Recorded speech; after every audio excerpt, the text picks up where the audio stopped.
Hey, Prime members, you can listen to Crime and Sports early and ad-free on Amazon Music. Download the app today. In the depths of an Atlanta forest, a clash between activists and authorities ends in tragedy. I'm Matthew Scher, and on my new podcast, We Came to the Forest, we expose the hidden truths behind a shootout that left one activist dead and countless lives forever changed. Binge all episodes of We Came to the Forest ad-free on Wondery Plus.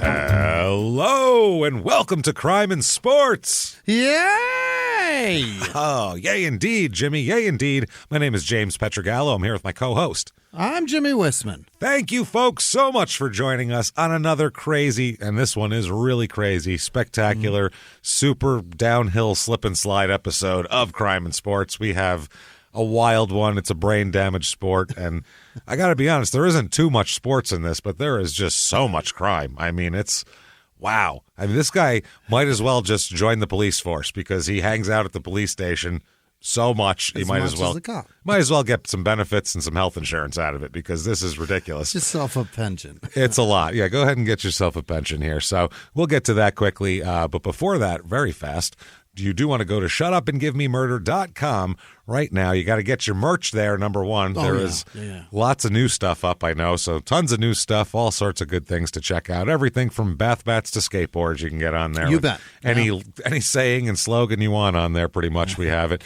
Also, you want to get tickets to the virtual live show. It's a Small Town Murder Halloween virtual live show. It is going to be a good, creepy, you know, that sort of thing. It's just like it's Halloween, man. Halloween theme. It's available for 7 days after. It's October 27th. It's available for 7 days after that as well. So you can get it later. You can get it before. You can watch it 10 times. Do whatever you want with it, but get it. It's going to be a lot of fun. Just like a live show, except you're in your living room. That's all. Yeah. That's all it is. A little bit different. So do that. Shutupandgivememurder.com is where you get all of that good stuff.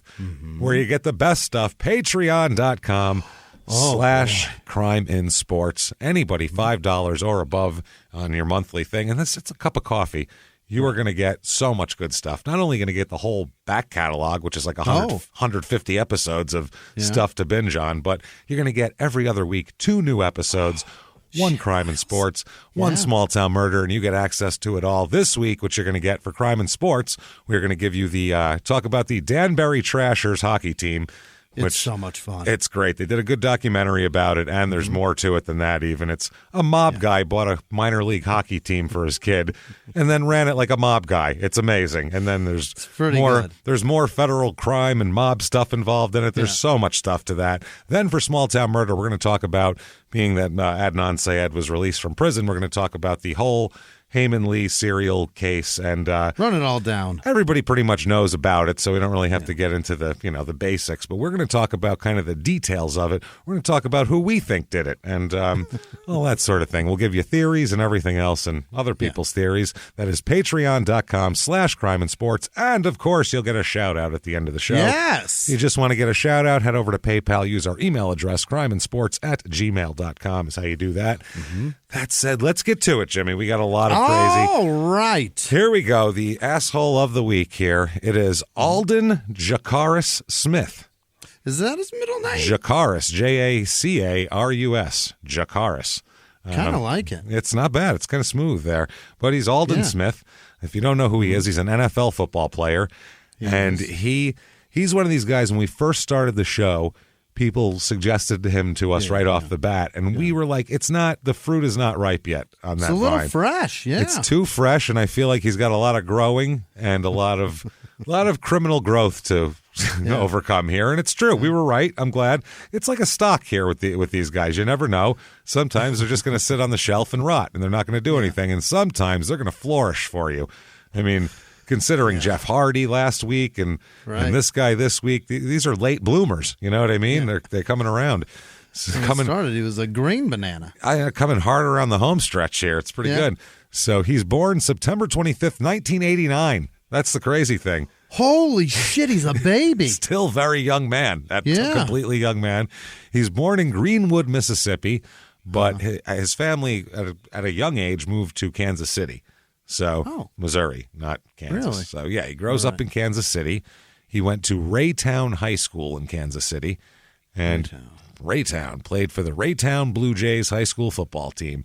And he was a badass. He's a huge guy, by the way. He is. I mean, he is a monstrous defensive lineman. So he's and athletically, is he a lineman? He's a freak, or he's like an end/linebacker. He's a pass rusher. Yeah. He's one of those guys now. There's just an end, you'd call him, or whatever. So he's like Lawrence Taylor or well, he was kind of pure Von outside. Miller.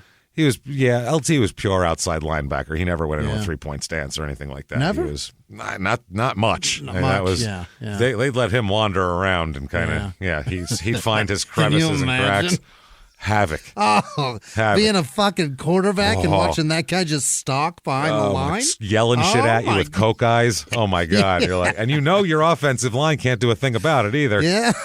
We'll do the LT episode, obviously, pretty soon, to be honest with you. But they'd have meetings the whole week. The offensive line they'd have their regular practice, regular meetings, and they'd have Lawrence Taylor meetings for like 2 hours a night about what the fuck do we do about Lawrence Taylor, which is...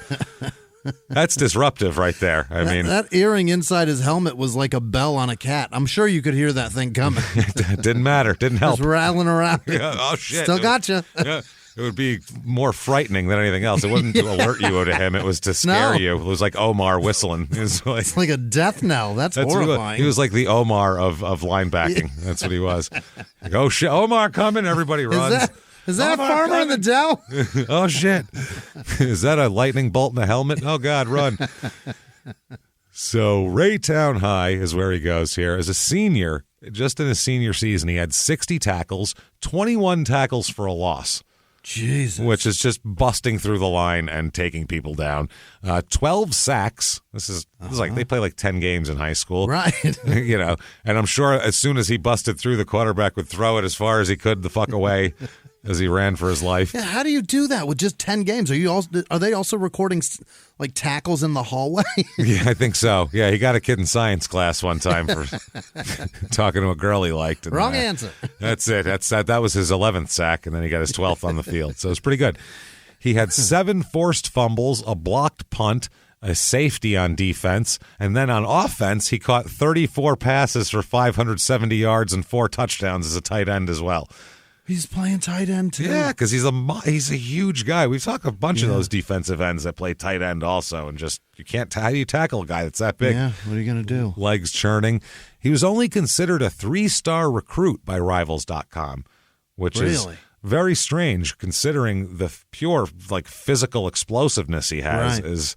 Seems odd here. He was considered the number 5 overall prospect at any position in the state of Missouri, and the number 27 strong side defensive end in the nation. Those other 4 better have been first-round draft picks because the guy is a monster. I mean, I'm sure there was 1 or 2, but I bet you anything a couple of them sell insurance now. They have a used car lot somewhere. Yeah.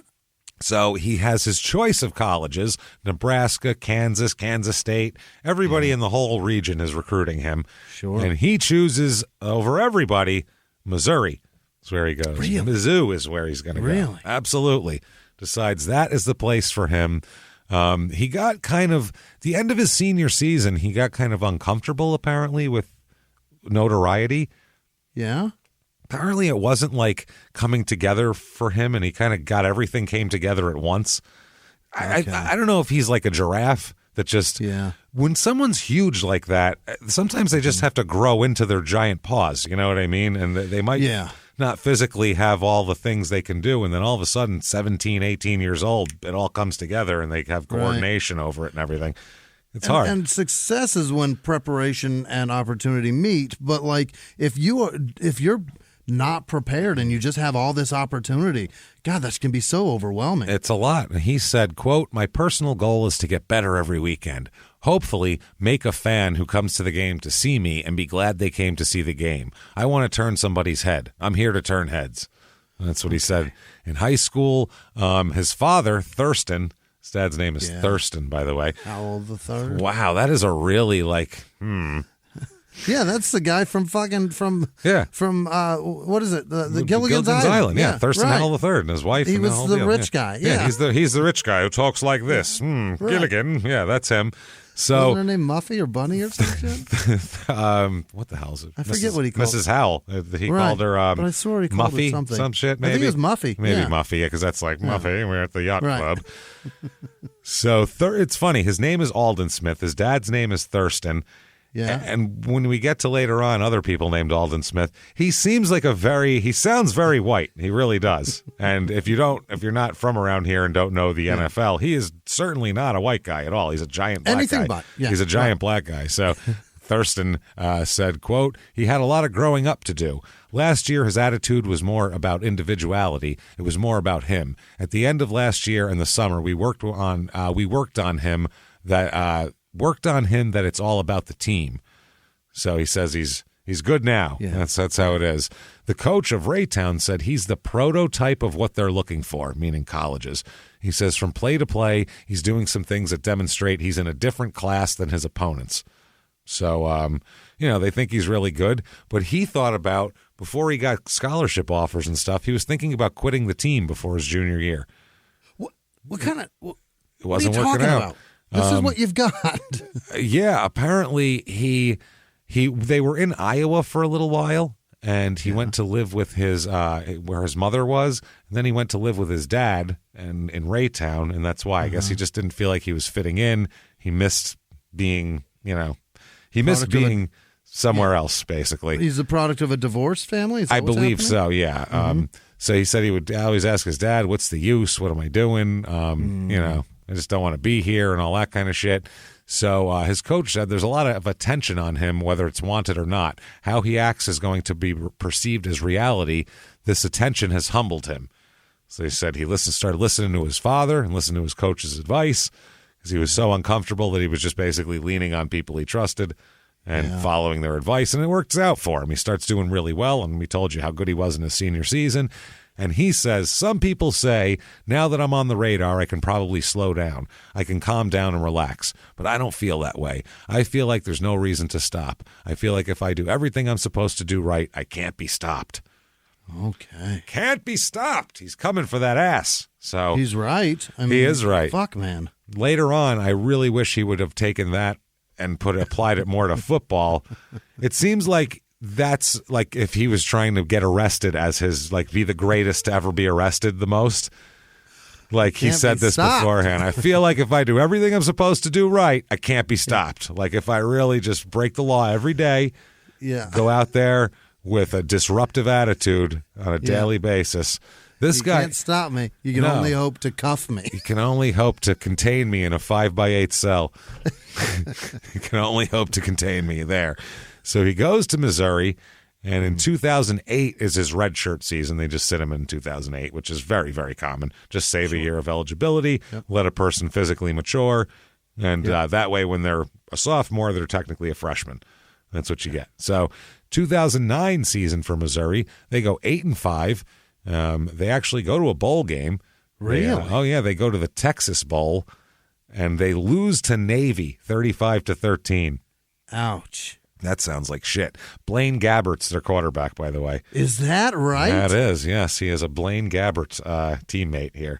That's not good. Both years. So that's what I mean. What did they see in Blaine Gabbert to make him such a high pick? They were like, oh, he lost the Texas Bowl to Navy. We got to have him. Like, he wasn't that great then. Shocking. That guy's got a fucking career. Oh, man. Isn't he a backup now? Just like one of those guys? He's got to be. Because fuck, man. There was a season that he was almost in the Super Bowl, for Christ's sake. That's what you want, though. Matt Barkley is still employed. Did you know that? Did you know Matt Barkley still has a goddamn NFL job? That guy makes a comfortable couple $1 million a year to sit with his thumb up his ass. He's not even the second string. He doesn't even have to do the clipboard. He just has to hang out with a hat on and fuck around on the bench.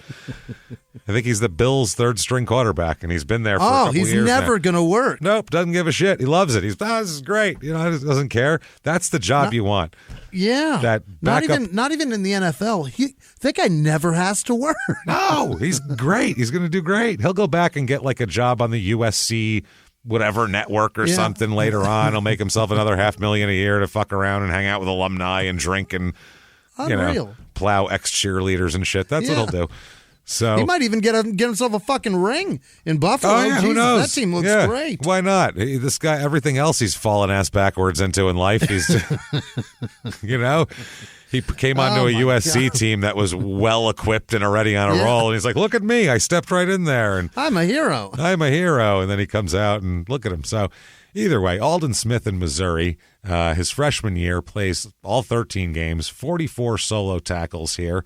He had 19 tackles for a loss and 11 and a half sacks in 13 games. That is badass. He's a monster, Yeah, that's bad. And a forced fumble as well. He's the Big 12 Defensive Freshman of the Year and first-team freshman All-American as well. Wow. He is the All-American. What is that? The Defensive Newcomer of the Year in the Big 12, the 2009 Hendricks Award watch list, which is a Defensive Lineman of the Year in all of college. He's like, put the freshman on there.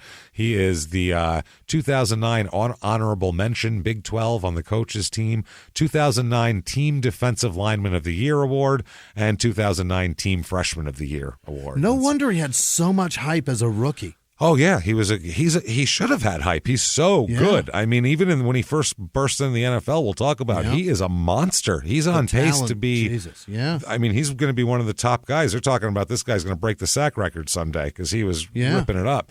He's Not got all just the a talent in star the world on the team, but in the fucking league. He was so good. Oh, he's a badass. He just can't stay out of jail. He can't stop getting arrested. It's insane, man. We've had very few. It's like he's like Vernon Maxwell or something, where you're just like, stop doing things, just stop. How do you do so much crime? It's so avoidable too, most of it, where you're just like, what a terrible decision that was. Why did you do that? What is wrong with you? Like, it's going to be on TMZ tomorrow. Why are you doing it? If I do something stupid, no one cares. You know what I'm saying? Right. It's not on TMZ. I'm not going to have fucking Skip Bayless talking shit about me on arguing with a black guy about me and being wrong. I'm not going to have that. No one's going to care. On his Argue with a Black Guy show. Yeah. That's the only show. That's what it should be called. That's what I said before 100 times. It's just, it should be called, I'm going to argue with a black guy and take the wrong point of view. That's it. Point, wrong, counterpoint. An elderly Cowboys fan discusses sports wrong with a black guy. That's it. I'd love to we're going to do a bonus episode one of these days on Johnny Manziel, okay? Oh, boy. Because there's a lot to do there, but not enough for a whole episode, really. So we'll talk about a Johnny Manziel episode, and I'm going to put together a list of Skip Bayless quotes about Johnny Manziel and what he thinks he's going to be one of the greatest of all time. Because for like 6 months, that's all he talked about was how Johnny Manziel was the next Brett Favre. He's the next Aaron Rodgers. I can't wait to do that. 5'8". Yeah, he's going to come in. He's not Brett Favre, okay? No. Brett Favre could throw a ball 90 yards. Johnny Manziel cannot. There's a big difference there. I saw Johnny Manziel at the Suns game, and he's surrounded by a bunch of people like screaming at him. She goes, "Who's that?" And it was the perfect time, just a lull in all the conversation. I said, "That's the richest loser in the world," and he looked over his shoulder. It's true. I was like, he doesn't care. Loser. Doesn't he care. heard me. Good. He's heard worse. Trust me. He probably has. Yeah. You think? Jesus Christ. He played in. He probably was focused on the part. Yeah.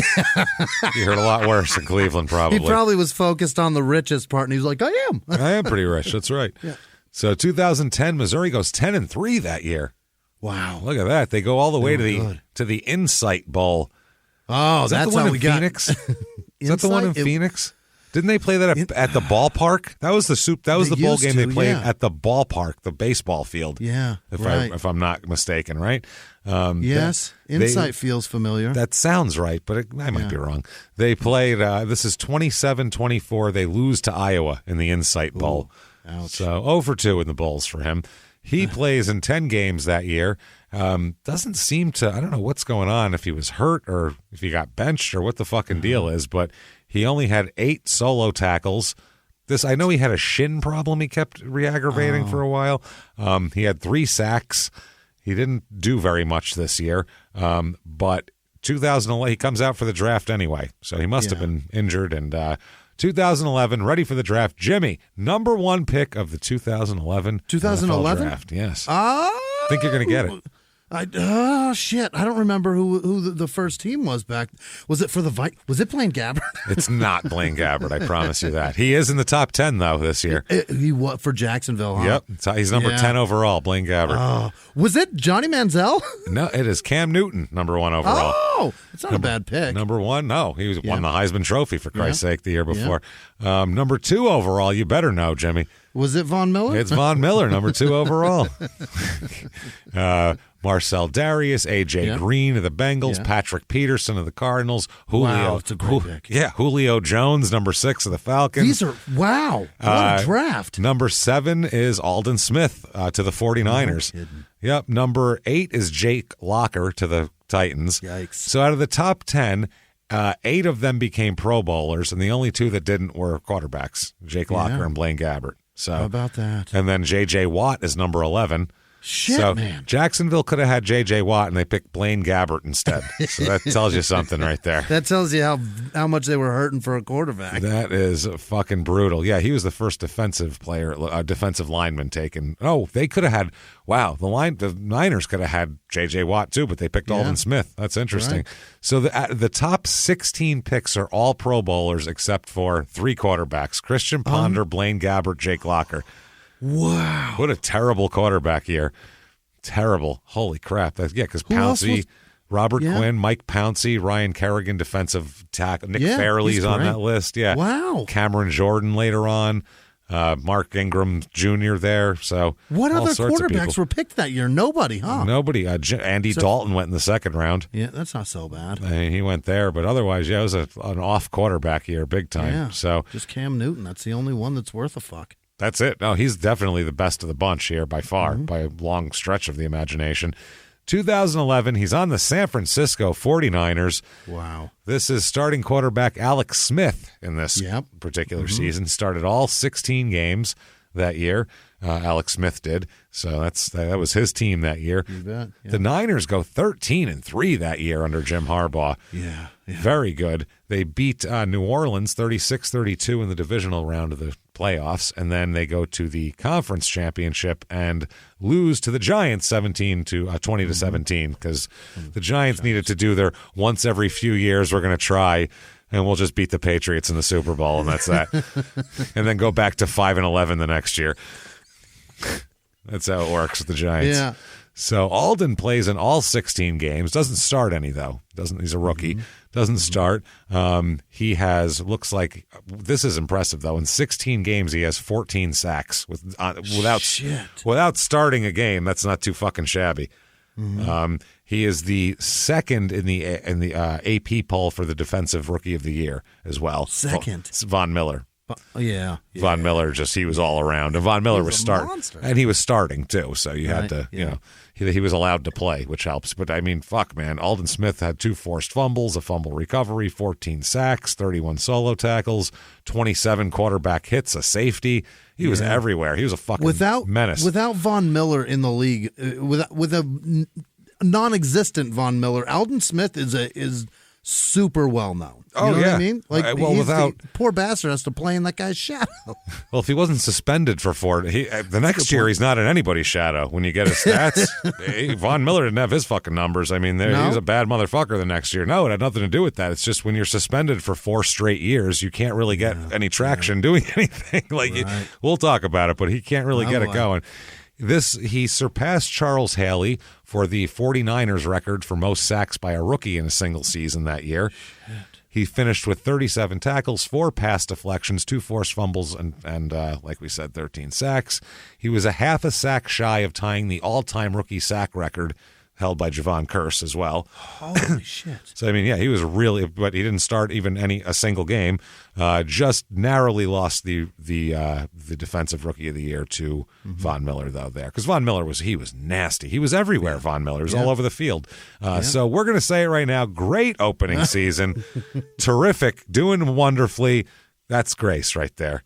Damn it. That's grace for old Aldon Smith, everybody. Shit. It's about all there is to it on Aldon as far as that goes.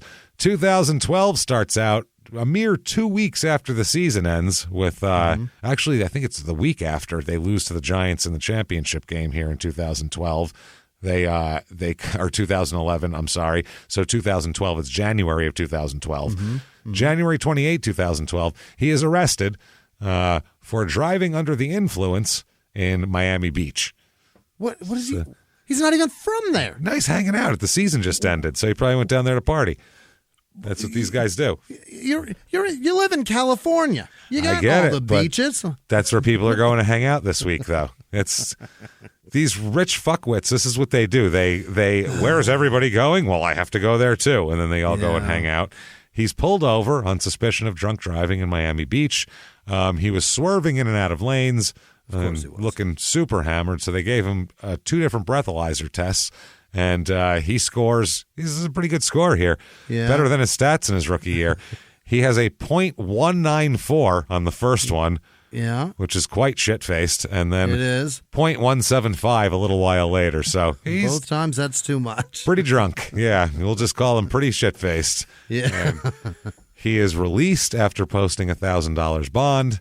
After swerving around Miami Beach. And to get pulled over for a DUI in Miami Beach back then, you had to be really trying because pretty much, 4% of the people on the road were pretty drunk, I would assume, at 2 o'clock in the morning.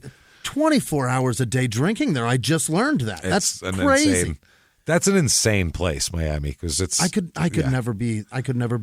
No. I could never do it. It's just the humidity. I'd be wilted by 3 o'clock every day. I'd be like, I'm going home. Air conditioning. I don't know what the fuck you people are doing, but I didn't get in a pool and my hands look like raisins. What is this? We were calling it the heat blanket when we were just in Florida. We're like, it's just a blanket and it's just covering you. So heavy. It's on your neck and you're just it's disgusting. Your feet hurt from the pressure of being held down by the atmosphere. So gravity is worse there. It's just a stronger gravity. It feels a little stronger there. Maybe there's not enough. It's you know what? Like we were saying, it's only 3 feet to water. So maybe not enough gravity buffer. Maybe I don't know what it is. It's closer to the equator, and you know when you're like on a merry-go-round and you stand in the middle, it really feels like you're going down. There's not enough land to Right. It's the way the Earth spins. Obfuscated a little bit, versus your tropical fucking weather. I believe Jupiter has something to do with it. It's in there somewhere. One of the moons of Jupiter is in the right place. Too much push. It's not too enough much. pull. Yeah, that's what it is. I think Jupiter was off when we were there. So here is the first of many, many, many, many, many statements released by the team that he plays for about an arrest of his. God. These are the silverest statements of all time.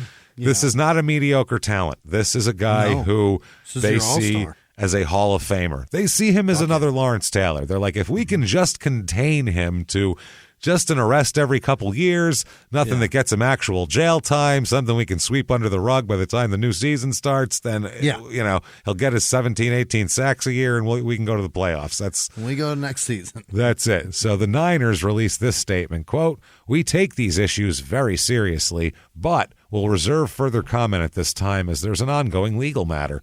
So sidestep that nicely. Right. The 49ers will continue to gather the facts and monitor the developments closely. So they're going to do that. Come on, it's Miami. They're like, come on. He's after the season. He's a young guy. He's partying. He knows better. He knows to take a car next time. Yeah. Next time he knows it's fine. He's going to be okay. Oh, it's a young guy. Come on. Boys will be boys. So they eventually reduce the charge to reckless driving after he completes a program for first-time DUI offenders. So lucky. That's his sentence. Yeah, it's his first time, and they're like, he's the poor guy. He was just celebrating the tough loss to the Giants. So a couple months later, 6 months later to be exact, June 30th, 2012, this is fucking amazing. He's having a party at his house. It is a party. It's a party hosted by him and a teammate. What fucking teammate is this now? It's a guy who ended up playing for the Titans later. I'll find his name. But they're throwing a party at his house. During the party, there is 2 people that get shot. Tons of gunfire, and Aldon is stabbed twice. So it's a party. That's a party. That's a scene. That's a hootenanny right there. If there is That's 3 people with mortal wounds that are not mortal, but possibly near mortal wounds you could get. Stabbed multiple weapons, twice shot. Or someone with a bayonet. What the fuck kind of party are you throwing? Fucking crazy. So, it's a giant melee, I guess. It's a mess here. So he suffered stab wounds in his shoulder and abdomen. Oh, my God. From a pocket knife, luckily. It wasn't like from a Rambo knife or anything. He was trying to break up a fight at a party is what the report was at his party. Shanked him over it. Wow. Somebody told him to get the fuck out of here and shanked his ass. This is according to the police sergeant here who showed up. He said, quote, "It was pretty chaotic when law enforcement arrived. There were at least 100 people, and there was a lot of alcohol involved. Everyone was confused. Everyone heard gunshots, heard commotion, but nobody knew where the gunshots were coming from. Amongst all the chaos, there were a couple of gunshot victims in the crowd and a stabbing victim." It's nuts. I've never thrown a party like that. Right? That sounds like Ybor City, but at your house. That's fucking crazy. I've been at those parties as a young child. Wouldn't throw one. As an adult, no. No. We had one of those. There was one on New Year's Eve when I was like 17 or 18 that it was like this big party. It was in a basement in New York. And the basement was... It had the exposed beams, like it didn't have a ceiling, so it had the beams that hold the other floor together. You see the underside of the other floor. Yeah, well, the beams were 6 feet high, so I could only stand there if I stood between the beams, right? And there's a couple other people like that. Well, a fucking riot broke out. Now you try having a fucking riot when you can't stand up straight, duck down and fight. That's not how you fight. I don't duck down. You can't do anything. Yeah, you can't even turn your head. Bang. Oh, fuck. There was like a bunch of us useless in this situation. He was hip-hop's biggest mogul, the man who redefined fame, fortune, and the music industry. The first male rapper to be honored on the Hollywood Walk of Fame, Sean Diddy Combs. Diddy built an empire and lived a life most people only dream about. Everybody know ain't no party like a Diddy party, so. Yeah, that's what's up. But just as quickly as his empire rose, it came crashing down. Today I'm announcing the unsealing of a 3-count indictment, charging Sean Combs with racketeering conspiracy, sex trafficking, interstate transportation for prostitution. I was up. I hit rock bottom, but I make no excuses. I'm disgusted. I'm so sorry. Until you're wearing an orange jumpsuit, it's not real. Now it's real. From his meteoric rise to his shocking fall from grace, from law and crime, this is the rise and fall of Diddy. Listen to the rise and fall of Diddy exclusively with Wondery Plus. In the 1980s, a rosé swept the country. Hey, Mike, I really like this White Zinfandel. Well, good. Now put it down. We're going to try another one. White Zin became America's top-selling wine. But most don't know that this sweet drink has a sour history. What began in 1986 with counterfeit bottles. A big fraud, a multi-million-dollar fraud. Sent investigators chasing one of the most powerful families in the business, the Licciardis. But the closer the feds got to them, the more dangerous things became. It's a story of deceit. At the time, I was paranoid. Threats. You touch my kids, I will kill you. And murder. With a .22 caliber bullet to the head. What started with a scheme to mislabel wine spilled into a blood-soaked battle for succession. Welcome to Bloodvines. You can binge listen to Bloodvines exclusively and ad-free on Wondery Plus. Join Wondery Plus in the Wondery app, Apple Podcasts, or Spotify. So it's terrifying. With this, nobody was being shot and stabbed, at least, I don't think. Yeah. So that's helpful. I tried to break up a fight and I still have a scar on my back from it. I got stabbed in the back trying to stop fighting. That's what happens. And then I realized this isn't for me. I'm too small to be stopping shit. And what's the lesson you learned from that, Jimmy? Don't be with these people. But a greater lesson in life. Greater? I don't know. Mind your fucking business. Yeah, there's that. Mind your fucking business. I obviously didn't learn it because I didn't know it when I was asked on the test right now. Yeah, you still didn't know it. Damn it, Jimmy. But I think you know it internally when the situation pops up to mind your goddamn business and not I'm intervene. sorry, Professor Petragaloso. I don't know. I don't know the answer. I don't fucking know. Professor P, I'm trying so hard. I'm trying, man. I just can't get to it. So, oh my God, Jesus Christ. Yeah, that's mind your own. And he should have, but I guess if it's at his house, it's harder to mind your own business. It is his business. Hey, stop fighting in my house. Yeah. Hey, Don't it's make my fights house. your business. Why are you stabbing me? And he's the type of guy, he's so big, if you were going to go at him and you weren't another professional athlete, you probably would stab him because that'd be the only way you'd have a prayer of doing anything is you better have something. He's going to beat the shit out of you if he catches you, period. He's going to grab you and he's going to pound you into the fucking ground. He's going to tackle you, number one. Right. If he can crumple fucking Blaine Gabbert at will, he can crumple you too. So this is what the 49ers have to say about this. They're like, Jesus Christ, my God, again? Okay. What have we done? Our helmets are gold, not silver, people. Okay, let's try and see what we got. After the Niners, by the way, every team he plays for is a silver helmeted team. How fucking is that right? Perfect is that? 3 different teams, all silver helmets. How wonderful is that? Check it out. Yeah, we'll talk about it. All right, we'll go. So we'll get there. So they say, this is Trent Baalke, the 49ers general manager. We are in contact with Aldon and thankful his injuries were not more serious and that he's recovering comfortably. The 49ers are also in communication with local authorities as they gather information regarding the incident and will reserve further comment at this time. Oh, my God. Then they just never make another comment. That's what they do. That's how you push it off. That's the new thing to say. Yeah. They used to be like, we don't tolerate this shit, and we're going to rip him a new asshole. And then they went to, hey, I don't want to say anything. And now they get to just like, well, we won't comment at this time because we're gathering facts. And then they never say another word again once it blows over. And the next guy gets arrested somewhere else. It is a 24-hour news cycle. That's what they should say. And they get it. Well, I mean, hey, look at the pretty thing over there. It's sparkly and shiny, right? Look at that. What? Who? Alden what now? You know, the shiny thing. Everybody scatters. So 2012, the Niners are 11-4-1. They had a tie that year. Look at that. Really? Yeah. Jim Harbaugh again. This year, divisional round, they beat the Packers 45-31. All right. I remember that game, too. That was a shootout. They go to the conference championship against the Falcons and win 28-24. Hey. And go all the way to the Super Bowl against Baltimore. This was the season, too, that Alex Smith got hurt, and then Colin Kaepernick had to come in, and he took him to the Super Bowl there. And the lights went out. This was while they had momentum, too. This was a weird game. 34-31 Baltimore in the end on this one, and Niner fans are still pissed off about the way that happened, so they're real mad, and they have a right to be. That was a weird one. So that year, though, Aldon starts all 16 games.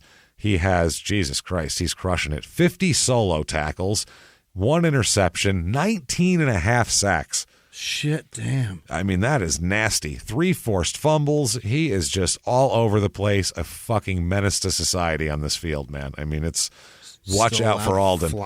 Still allowed Flacco to get a ring. Yeah, he did. He's also, but there's so many bad quarterbacks that have rings. Trent Dilfer has a ring. You know what I mean? Yeah. If Trent Dilfer has a ring, anyone can have a ring at that point. Think about it. If everything's sacred, nothing's sacred. Yeah, that's what I'm saying. Trent Dilfer. Once Trent Dilfer got a ring, it really wasn't that special anymore. May as well just give him cubic zirconias now. Yeah, and I wasn't mad at that, by the way, because how many other Italian quarterbacks have won Super Bowls? Let's go back in time and think about it. Not a lot of us in the league. Dan Marino was our big fucking hope that we had it pinned to, and that never happened, so... When Flacco did it, good. we were thrilled. He's a good quarterback. I didn't care if he was good or not. He's a guinea from New Jersey, so I was happy about it. I was thrilled. I swear to God. I was like, this is great. The man has $300 million. He's made so much money from being very mediocre. That's pretty impressive. A sick amount of money. He really has. So he always has that fucking ring. Aldon this year also is first team All-Pro and a Pro Bowler. He is legit fucking top tier NFL right outside linebacker. Bad motherfucker. That year though, he has some problems that year. Oh? You wouldn't think so having such a great season, but he really did. Yeah. September 20th, 2012, he's a passenger in a car where they swerve to avoid a deer. go off on the side of the road and the car flips multiple times while he's in it. It's almost safer just to plow the deer. Just go right through it, yeah. But your instinct is to not hit a giant 400-pound object in the road, and then you swerve and hit a tree that won't move at all. So that's the stupidity of us. Deer stand there while there's a fucking 2-ton thing coming at them. They don't move. Horn blowing. And then we go, oh, shit, I won't hit the thing that'll move if I hit it. I'll hit this stationary object that'll fucking be here till the end of time instead. So it's two mammals making terrible decisions back to back when we fucking do that. We should be going, you won't move, fuck you, deer, and then gun it and try to fucking... You've made a big mistake today. Bitch, motherfucker, scream the worst thing at him you can out the window. Punk bitch, fuck, bow, that's right. If you're going to hit him anyway... He's an orphan, motherfucker. If you're going to hit him anyway, at least enjoy it, man. That's all I'm saying. Have some fun about it. So, luckily for him, he's so goddamn big that if you're in a car that flips, you don't really have a lot of room to bounce around and hurt yourself. You're just kind of in, just like you crumples around you. Yeah, you're just kind of like trapped in it, which can be actually better for you. And he comes out of this flipped car with a cut above his eye. That's all he's got. Nothing. He's fine otherwise. So much so that he plays that week in the game against the Lions and has a good game. Holy shit. Yeah, that's tough. His teammates are pretty impressed by that, saying he's pretty goddamn good. All of this, there's a report in November of 2012 that he's in a Columbia, Missouri restaurant, and as he was leaving, he was jumped by a bunch of people. There's a big report that comes out that says he was jumped at the El Rancho restaurant in Missouri. Stop going home. Yeah, never. It's one of the rules, guys. Don't go show home up to your friends. Well, you need to go there. Yeah, they don't need to see how successful you are. They know. Send them a coach ticket to California. They can come out and visit you.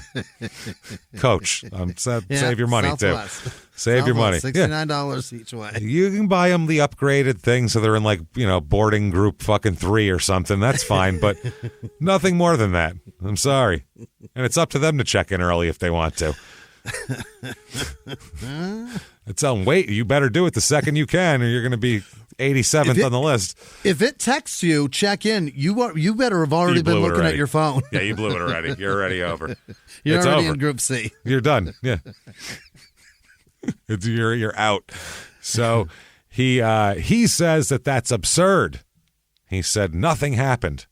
Didn't Never happen. got jumped? No, he tweeted saying nope, nothing happened. Bullshit. Didn't do a goddamn thing. He said he hopes this stuff would stop. He said that type of stuff. I mean, yeah, I'm growing up. I'm learning from my actions. I'm learning from everything good and bad. I'm maturing or whatever. I'm maturing or whatever. Mature or whatever as a fucking great statement. That might be the title of the show. Mature or whatever. That is fucking amazing. I'm maturing or whatever. So that year, he broke Cedric Hardman's 49ers franchise record of 18 sacks in one season, which was set in 1971, which is before they actually counted sacks officially. So that's not even, no kidding. It's not even actually a real record. So, yeah, so he actually has it himself anyway. So good job for him. He's doing amazingly, honestly. Jesus, you can't do better than this. 2013 season, the preseason thing, he is number 7 on the NFL 100 list. Number 7. Number 7 best player in the NFL, they're saying. Top 100 players, he's number 7. Yeah, so you're going to have, including all of his issues. Including everything. But on the field, he played every game and had 19 and a half sacks. So not too bad. 2013 here. Okay. They're 12-4, the Niners. So they had a good run there for a while. Not bad. Yeah, they were certainly in charge of that NFC West for a little bit. For a good 3 years at least here. Yeah. The first round, they win in the wild card round, 23-20 against the Packers. They beat Carolina 23-10 and then lose 23-17 to Seattle in the championship game. So he does a great job in the beginning here. 4.5 sacks in the first 3 games of the season he has. Doing great. Then September 20th, 2013. Yeah. Has a little bit of a problem here before the 4th game. He is involved in a single vehicle accident in San Jose, California. Oh my God. That's just him. I like to call those an unforced error. That's a You crashed your car into nothing. Yeah, there's nobody else involved, just you, just fucking up. It's like Myles Garrett just did it too. It's like tripping down your own stairs in your house. Yep. How many times you gone down your stairs? You know better than to trip down them, but you did it anyway, didn't you? Nobody tripped you. Unless your cat ran under your legs or something, yeah. Right. Otherwise, unforced. So he is arrested during this, actually, after the crash, on suspicion of driving under the influence and possession of marijuana as well. This is pre-legalization here. So he's arrested here at approximately 7 a.m. They take him, he's officially arrested, so this happened in the middle of the night, in the Silver Streak district of San Jose. His vehicle collided with a tree. Oh, God. No other cars around, nobody else in his car. So maybe he fell asleep. Do they plant those in the road there now? I don't think so. I think those are off to the side. I think you really got to aim for those, really. You really got to go pretty far off the road to hit one, I think, too. Really got to point your car in that direction. Yep. The cops said the initial investigation revealed that he's driving under the influence of alcohol. He's released on $5,250 bond or bail, and he's also booked on the possession of marijuana charge. He went to practice the next day. Really? So he went right from jail to practice. He's going to show his face there with all that shame. That's it. Well, he didn't. Jim Harbaugh said, quote, "I'm disappointed, and I feel like he needs to go to work, face his teammates, and soldier through it." So I'm disappointed, but not enough to give him consequences on the team. I just want him to go out there and play harder and win more for me. Let's just make this better for me. How about that? His hair turning silver by the day. Yeah.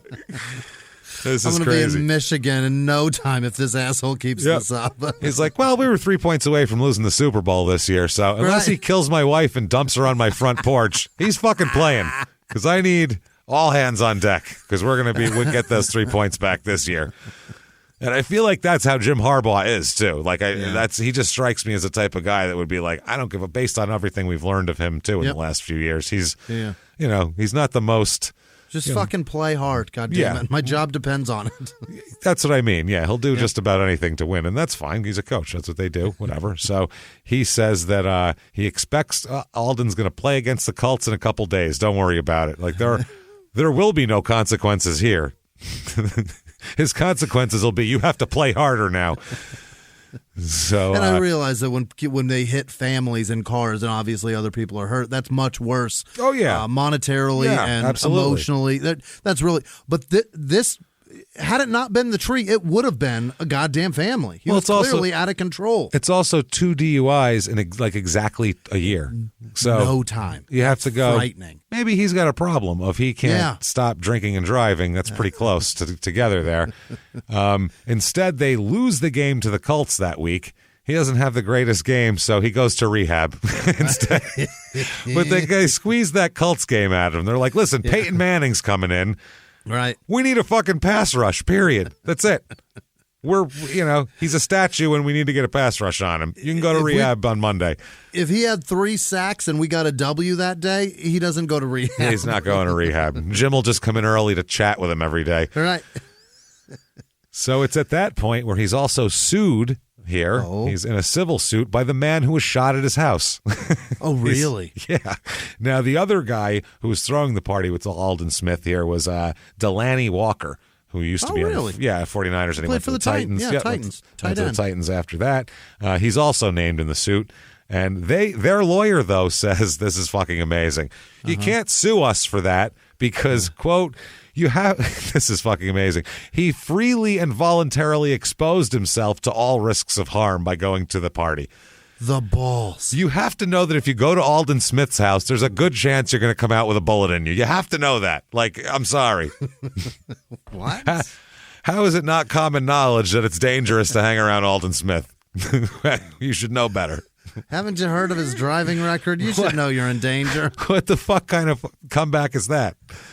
Driving records are public record. You should know. You should know. Not to mention it was all over the newspapers and every goddamn website and everything in sports. The fucked up part is, to me, I think, okay, if they just had a party and it's a social gathering, you can't help who it's just a party at your house. If you're having a social gathering, you're not expected to have security and check people for weapons and all that shit. But they were charging people admission and per drink fees for this party. You have to be kidding me. If you're charging at that point, you're responsible. You're a business. Yeah. Now you're responsible. It was $10 a head to get in and $5 per drink. How cheap is he? Well, what I think he did is he probably got a bunch of strippers or a bunch of women that he knew, and he was like, "Yo, reason to be there. There's hot ass women in here. $10 to get in for and $5 for fucking drink." So help me pay for this. But when you do that, then you're responsible at that point. Then you do have to make sure you're providing a safe environment, because it's not just, hey, you're coming in for free. I'm giving you drinks. We're all hanging out. It's, whatever, social contract. This is different. So his lawyers also say that the injuries weren't caused by Aldon Smith. He didn't shoot the guy. Okay. So, I mean, I could see if my client shot him, but he didn't. It accuses, though, and the police also are going to accuse him of this later. Apparently, when they decided the party was over, the two football players, they went out on the balcony and began firing guns out into the air to get everyone's attention that the party's over. Like, not one shot, like boom, boom, boom, boom, boom. They just started firing shots into the air. So that's why everyone scattered and didn't know where gunfire came from. Then other people started shooting, and a melee broke out. So you don't know. That was after Aldon got stabbed. That's why he said, "Party's over, everybody," and that's how he chose to end it. Dinner whistle's a Sig Sauer? You can't do that. Actually, it's an assault rifle, as we'll talk about. What? Yeah, he's just bucking assault rifle shots into the air in a city, by the way, which you can't do. That shit's going to come down eventually, stupid ass. Like, that's dumb. So either way, they're being sued.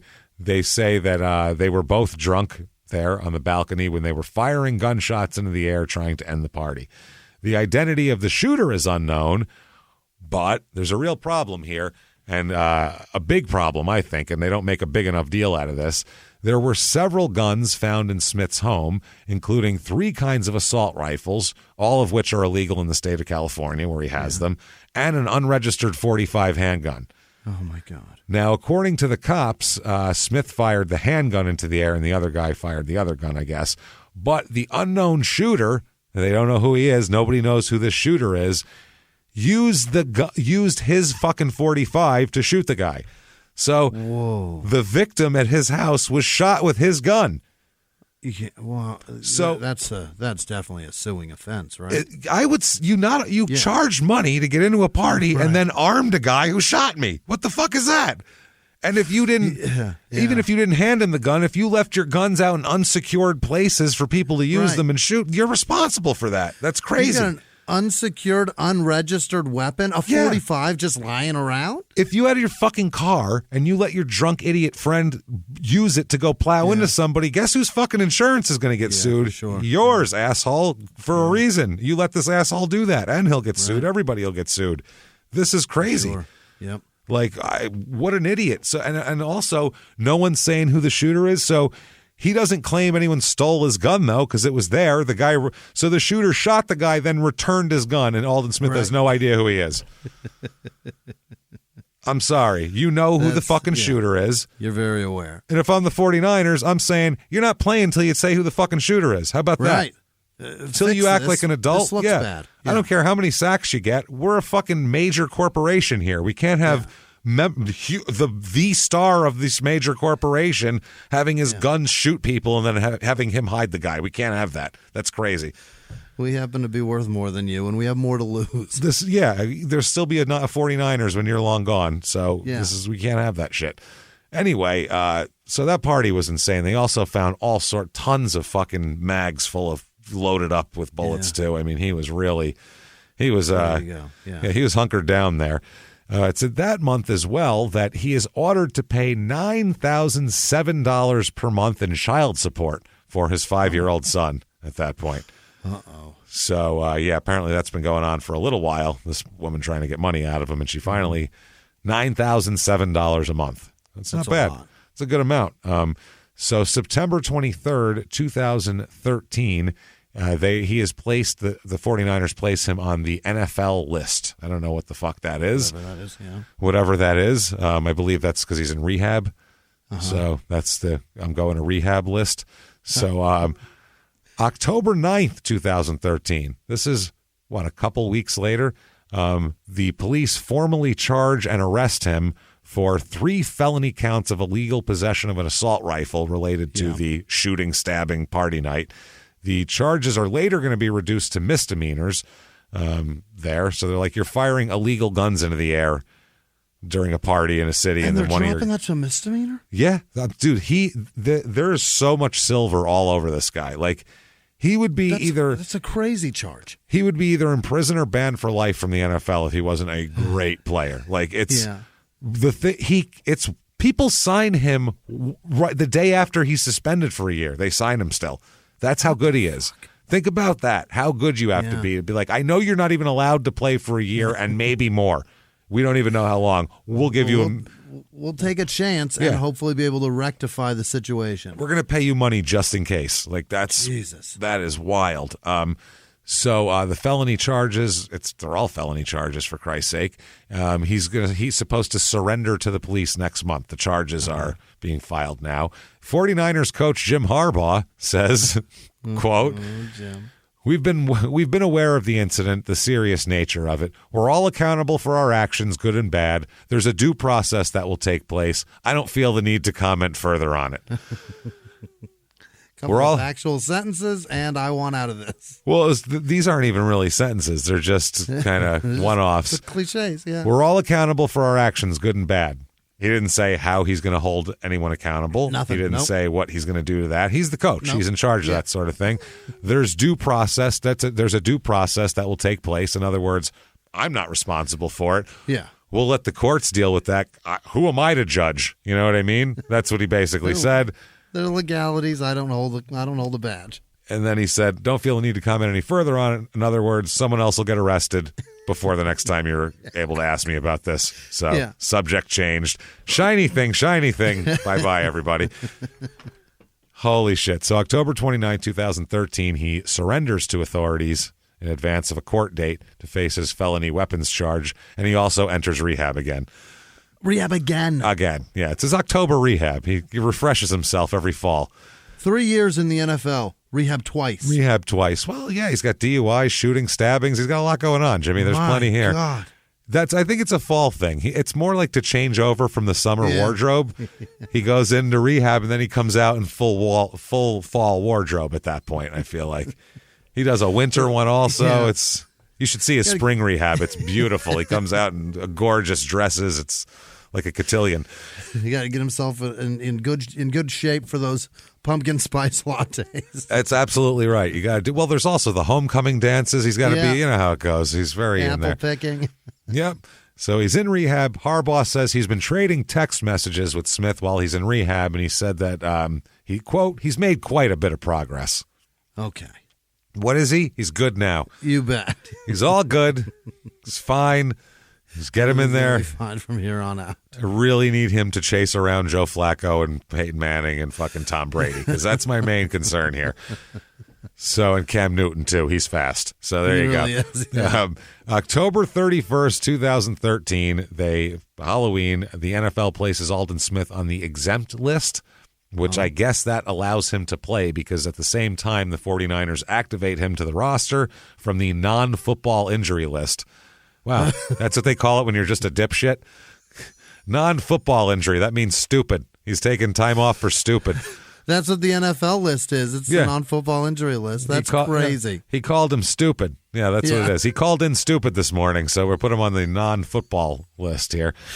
So called in ignorant of the law. Wow, that's amazing. So he promised, though, he said, this is fucking amazing. He comes to the next practice that he's at after all this shit, right? He comes in, and then he has to answer his questions. You know, everyone wants to talk. The media wants to talk to him. And they said, well, what are you planning on doing differently? And he said, quote, making sure this doesn't happen again. That's not hard to do. Okay. And he said, they were like, did you have a hard time? And he said, of course I did. I didn't want to be away from the sport I love, but it was good for me to get away and get my mind together and work, like I say, just to get to the positive spot that I need to be at. And he said, it's crossing. They said, what about playing Sunday? He said, it's crossing my mind. I would like to play Sunday. I'm just taking it one day at a time, getting back here, being around the guys, just getting my life back at home. I should be here. If I'm able to put on the cleats and snap on the helmet, I'm here. I've got a 10-month-old son. Perfect. Yeah. And I'm doing the father thing. I'm just trying to make sure I'm ready to go. They asked this week is crossing your mind. Crossing my mind that he might play, that they might actually let him in the game. He said that he wouldn't say where he sought treatment, but he said he kept in touch with teammates, watched 49er games on television, and kept in shape while he was there. And his defensive tackle, Justin Smith, said he sounds great, looks great, and is ready to go. He's a freak of nature, so I think he'll be ready to go no matter what. They're just everybody. Here's what is this? Oh, Justin Smith again. He says, this is Patrick Willis. He says, quote, when you have a guy such as Aldon and all his talents, the biggest thing we can do is let him know we're here for him, that we're his teammates, but let him grow on his own. Sometimes Isn't Patrick Willis an asshole too? I think he just quit early. Did he? I think he had problems. He probably got arrested a couple times. I think you're right. I think he quit because his eggs were scrambled already. Yeah, I think he was just like top of his game, big contract, and he was like, I'm fucking done at like 30, I believe. So he says, sometimes going through what he went through, the last thing you want is a million people saying what they know is right. The biggest thing is to be true to himself, keep a tight circle, and understand if he wants to talk, he can come to us. Mm-hmm. I think he should be fine from now on, right?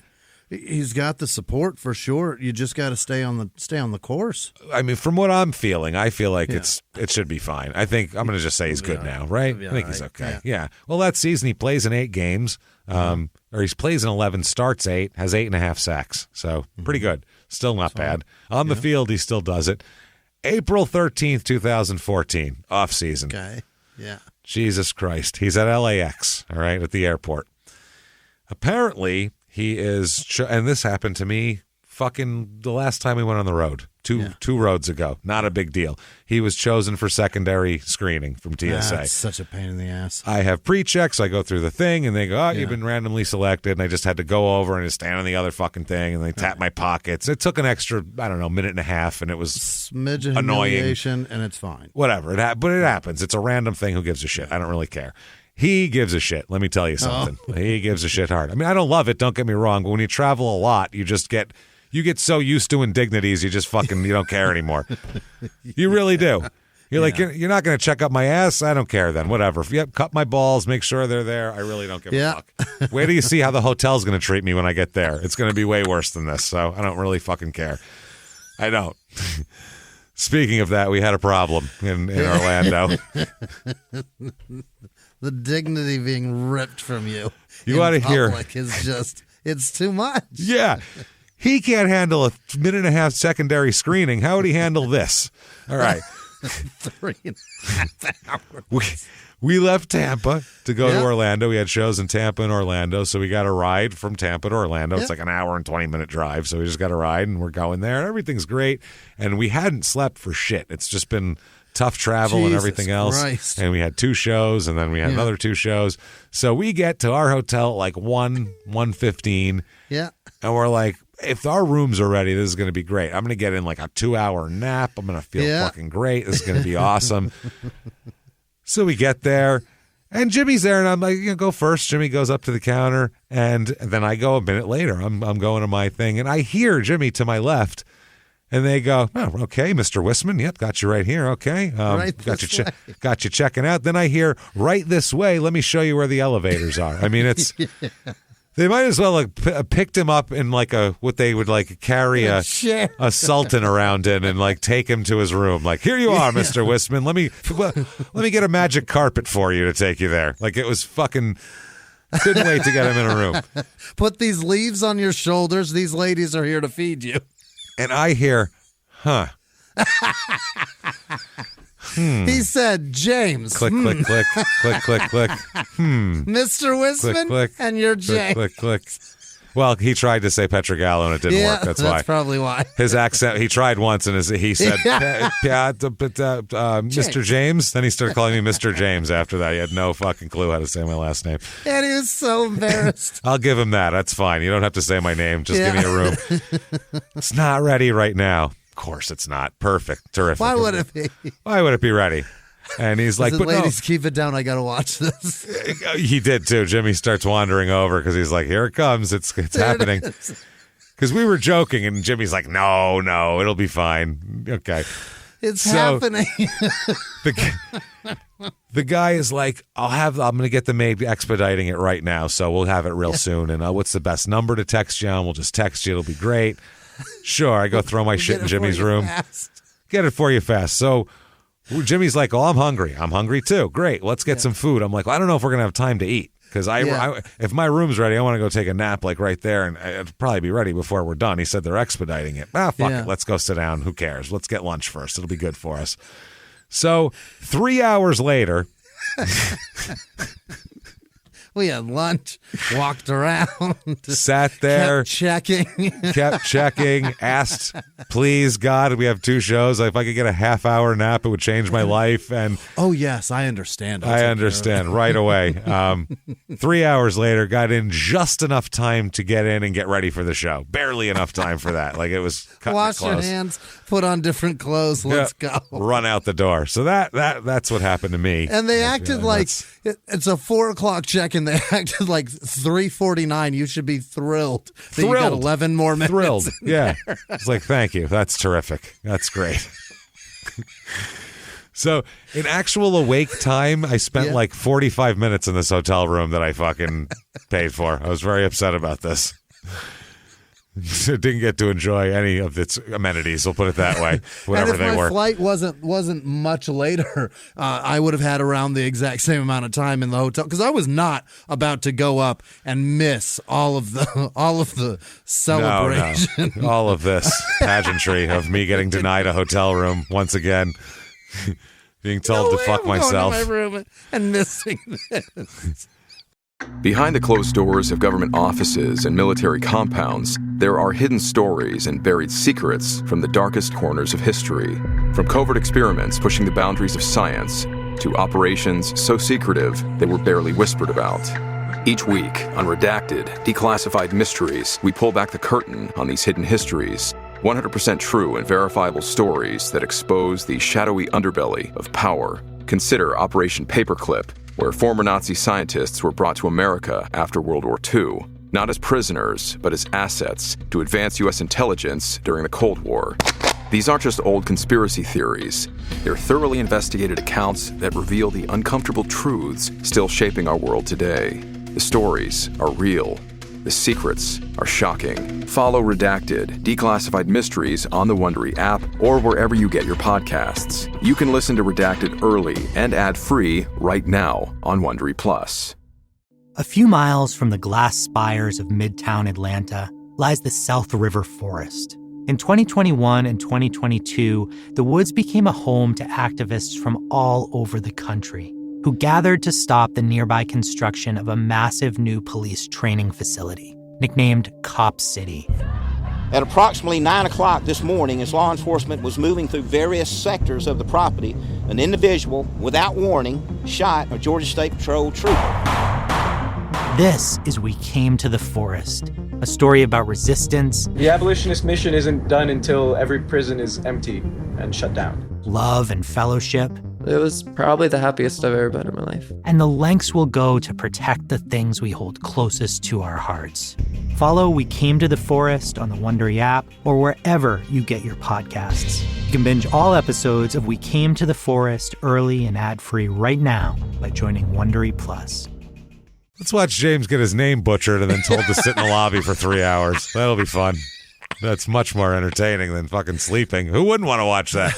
And hilariously, the restaurant was empty, and the food took forever. Oh, it took like an hour for like a piece of fish that takes like 4 minutes to cook. It was insanity, dude. That place had its head up its ass, that entire restaurant. The leisure with which they do everything was insane. Oh, my God. It was fucking crazy. You guys crazy. don't have any sense of urgency to get some shit handled? Not in a hurry at all for any of it. Unbelievable. Yeah, we're good. So if this happened to Aldon Smith, he would have ripped the desk out from the guy that was between him and the man and thrown it out of the way. And then fucking, had him splattered up against the wall like a Stranger Things monster. Like, especially if Delaney Walker just gets to go to his plane. That's the other thing. Delaney's like, peace, brother. And he's like, you motherfucker. Enjoy the pat. So he apparently freaked out, became belligerent and uncooperative with TSA agents. And he's a very, very big guy, first of all. It's imposing, yeah. So right away, you would imagine that he's threatening anyway, just because he's a big guy. So if he's being belligerent, you're like, oh, God, I hope this guy doesn't hit me. He's enormous. Right. Then he claimed he had a bomb as well. What? He started yelling about having a bomb. So now he's a giant guy with a bomb. What's scarier than a giant guy in your face? A giant guy with a bomb in your face. At the airport. At the airport. To the TSA agent. And that would be a reason why you would freak out if you had to be secondarily screened, too, because you have a bomb. So none of this is good. Very bad. Here we go. Here's the police report. At approximately 1400 hours, a 25-year-old male resident of San Jose, California, was going through Terminal 1 screening and was randomly selected for a secondary screening. The suspect then became belligerent and uncooperative with the process and with the TSA agent, making comment indicating that he was in possession of a bomb before proceeding toward the gate area. And then walked. He just said, fuck you, and walked away. And he's a goddamn 280-pound, guy who who throws offensive linemen out of the way.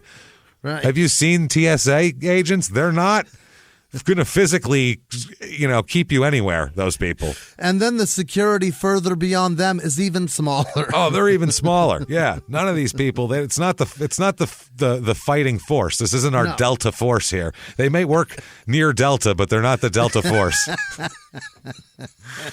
They're like the Allegiant Force or the Spirit Force, I would call them, more like it. That's a much lower class than something like that. So they suck. Okay, he became belligerent, blah, blah, blah, bomb. Los Angeles airport police made contact with him at the gate, and he was positively identified as the person in question. The biggest motherfucker here. Look for him. Right. Once again, the male subject became uncooperative, and he was detained and taken into custody by airport police and is currently being transported to LAPD for booking. My God. He was booked on one count of false report of a bomb threat. Whoa! Oh yeah. They passed that along. That would be serious. Sure. No, they passed that along to the FBI as well. It's a federal crime in an airport here. If convicted, he faces up to a year in jail. He also appeared to be shit-faced drunk at the time as well. There's the problem. Therein lies the problem. He shouldn't be drinking. He also, at the time when they were doing that, he freaked out. One of the things he said at first, you're not touching me. And then he said, fine, strip search me. Strip search me. And started saying he was going to take his clothes off. And then he claimed to have a bomb. Then he said he didn't have a bomb. Seriously, strip search me. Then said, fuck you people, and walked to his gate. Wow. That's a giant drunk man there. That's not what you do there. There's video of him being arrested at this point, being taken away in handcuffs and telling police that he did nothing wrong and saying, you motherfuckers are going to be embarrassed. You're going to be so embarrassed about this shit when people see it and know about it. Really? You told us to take your dick out, Aldon. Yeah. I think you're the one that should be embarrassed. You begged for a strip search after telling us you had a bomb. What are you talking about? Because you were minorly inconvenienced. Like, Jesus Christ. Well, what do the 49ers have to say about this? I'd love to know. They always have a statement. Trent Baalke, the GM, said, quote, we are disappointed to learn of the incident today involving Aldon Smith. This is a pending legal matter, and we are still gathering all the pertinent facts. We will have no further comment. Again, we don't know. Same thing. He really gets through that line, though. Have you seen him? When that ball snapped, he's really fast into the backfield. I don't know if you've watched. It's like he has a bomb up in his pants. He's just on the move. You know what I mean? He's fast. He follows that pill and goes right after it. Holy shit. But he's got college teammates coming out in support of him at this point. Older guys that he's known a long time that are going, he's a good guy. Don't think that Aldon's a bad guy. I've known him forever. Basically, it's like a full-on PR campaign from, I don't know if it's him. I'm sure he hired a publicist by this point. Or if it's the team's publicity people trying to, polish up his image a little bit here. But one of the guys he played at college with, Terrell Rossano, who roomed with him at Missouri, said in college he was great. He was accountable on the field and off. I still think he's a good dude. He said that he's confused by Aldon's behavior lately, and he said he must be having personal issues because the real Aldon wouldn't do that. I mean, he's still the real Aldon. He just can't handle what he's going through. No. Whatever fuck it is. This is a different Aldon, this guy. He's different Aldon. He's airport drunk bomb threat Aldon. It's just a different guy here. He's mature, whatever. I mean, it's fine. Former linebacker Donovan Bonner said, quote, Aldon's a great dude. He looked after me when I was a freshman. Okay, that doesn't mean anything. No, that's he's nice to me. Oh, great. Well, thanks a lot for your thing there. Did you ever pat him down? No shit. Another guy on the team said that he believes that while he seems to be troubled now, Aldon, he's a good person deep down. A good person. He said he'd like to tell Aldon, quote, keep your head in the game. A lot of people still look up to you. Represent the University of Missouri. Yeah. Oh, he's representing it all right. He's really doing a good job. Went full charge on the publicity run. Well, because they were touting him as we got a top 10 draft pick. Two of them. We had 2 top 10 draft picks in the fucking same season. That was a big deal for them. Sure. They're not they're a powerhouse, but they're like a second tier powerhouse. Right. They're not one of the main national championship threats every year. He comes out at some point, apparently, allegedly, and said that he was on the TSA's no-fly list. Oh, he's like, now I'm on the no. Now I'm on the no. No, he's not. He's not on the no-fly list. Never? A law enforcement source says he wasn't on the no-fly list. He never was on the no-fly list, saying, quote, the no-fly list is for terrorists, not idiots.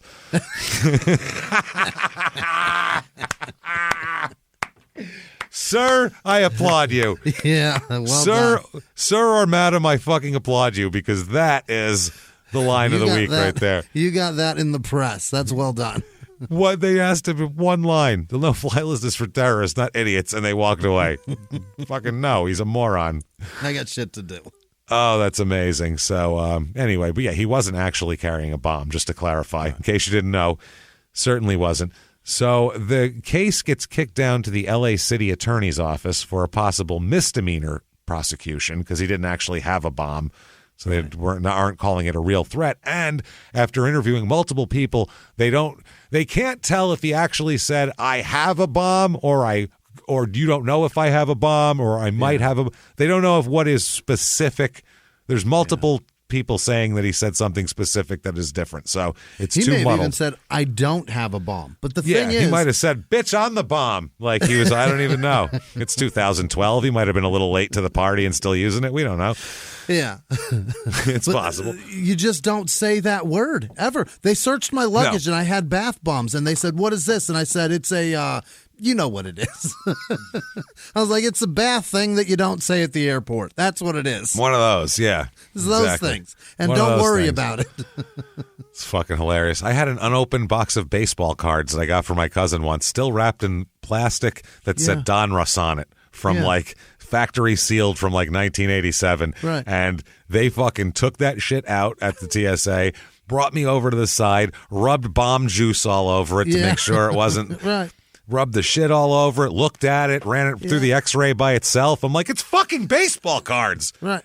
It's sealed in plastic that says Donruss. Do you think I have that at home? I'm making Donruss. There you can't chew. It's not C4. Christ almighty. Yeah, what is wrong with you people? But they had like 3-4 people over there. It was a big giant thing. What is this? It's fucking baseball cards. That's what it is. Shake it. You hear that? That's baseball cards in there. They look like chimpanzees with dummy. a new toy. That's what they were doing. Looking at it, running it through the thing, ran it again on its side. I'm like, what is wrong with you people? It's not that big of a mystery what these are. I said, you can open the plastic and take them out. We'll open a pack together. I don't give a shit. Let's play. Let's do it. See if I got a Don Mattingly. I don't fucking care. Just get me out of here. It was like 15 minutes. I didn't freak out and say I had a bomb. It's a long time ago, but still. Either way, instead, they're going to have inside the city attorney's office, they'll set a city attorney office hearing to address the matter. Jesus. A city attorney office hearing is administered by members of the city attorney's office in lieu of a criminal filing. So it means nothing, is what that means. It's a waste of time. Involved parties are scheduled to attend and give their account of the incident. The individuals are then admonished about the applicable laws and given suggestions on how to avoid similar incidents in the future. So it's a bitch fest. You come in and you go, listen, you can't do that. Yeah. If you do, you'll get in trouble. And here's, you shouldn't do it again. I think he knew not to do that. That's not something that he needs to be updated on. Who pays for those, I wonder? Yes, everybody, I think. What a waste of money. That seems like a waste of time there. So, I don't know. Anyway, he'll get scolded with officials. It's basically a way that they can have a public thing so they can tell a celebrity that he fucked up, but not actually charge them with anything. So, public flogging. April 18, 2014, the 49ers say they're going to suspend him for the start of the 2014 NFL season. Okay. It's just too much stuff here. May 21st, 2014, very soon after that, he pleads no contest to the 3 felony weapons charges and 2 misdemeanor counts of driving under the influence. They squished it all into one. He's got 2 DUIs and 3 felony weapons charges. They're just going to cram them all into one, and he's going to plead to that, and they're going to help him out here.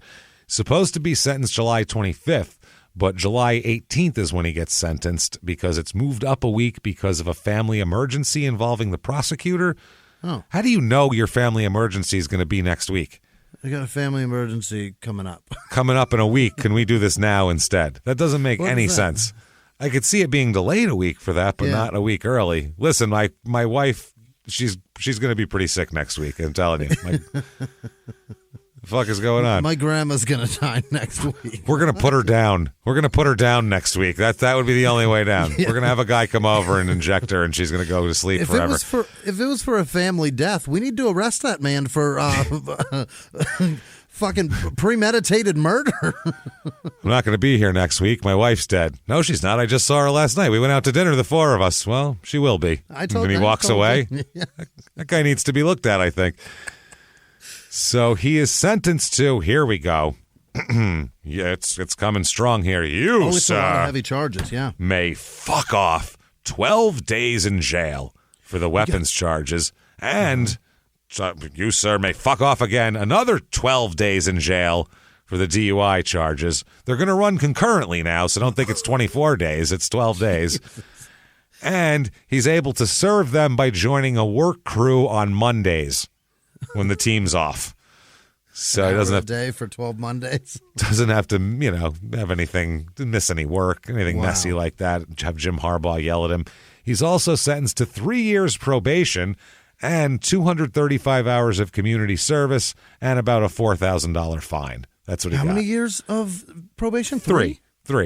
That's heavy. That's pretty heavy, but I don't think it's like he doesn't have to go there every week or anything. It's just probation in terms of don't get arrested again type of shit. So it's not that bad. The big thing is he's prohibited from drinking alcohol, which he's drunk at the airport. He's drunk at the party, firing off guns. He's drunk when he's doing all this shit. I think alcohol is his issue here, probably. He's drunk when he's doing everything when the cops are around. Yeah, he, for the most part, not drunk, nice guy.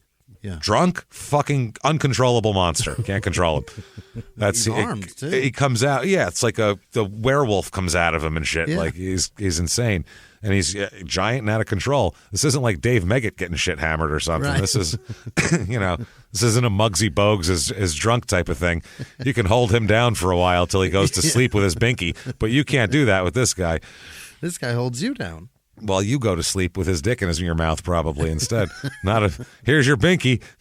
It doesn't fit. It's too much. It's too much. So he's doing all that. He's not allowed to drink or what is it? Not allowed to drink or he can't be in a liquor store. during his probation as well. So he can't even go in a liquor store. Yeah. So they said that the judge said he gave him such a light sentence because he has no criminal record involving violence. So, it's not like he's been violent. Now, that's the prosecutors say that Smith didn't receive any special treatment in the case either. Yeah. No. It was, yeah. He said, in the end, we treated Aldon like any other person in similar circumstances, except I call him by his first name to the press, not Mr. So-and-so, like I would some other schmuck. Aldon, because, we do go to the same country club, but that's beside the point. Jesus Christ. We treated Aldon like everybody else. Aldon, tee up. You're next. You're next, buddy. Tomorrow morning? Yeah. Remember, 8:30. Don't be late. We're optimistic that the punishment will be sufficient to get him on the right track. I'm sure. What do you think, Jimmy? Oh, boy. Good now? Think he's good now? He's so reckless. It's hard to say. But I would venture to say now that he's gotten a punishment, he knows that there are 12 days. You got things that happen when there's consequences. He is going to have to ruin every Monday that he has for the next, at least few weeks. This isn't just, he's obviously going to clean it right up. It's going to teach a mature or whatever person how to behave. Mature or whatever. 2014, heading into the season, even though he's suspended going in, he is number 33 on the NFL 100 list.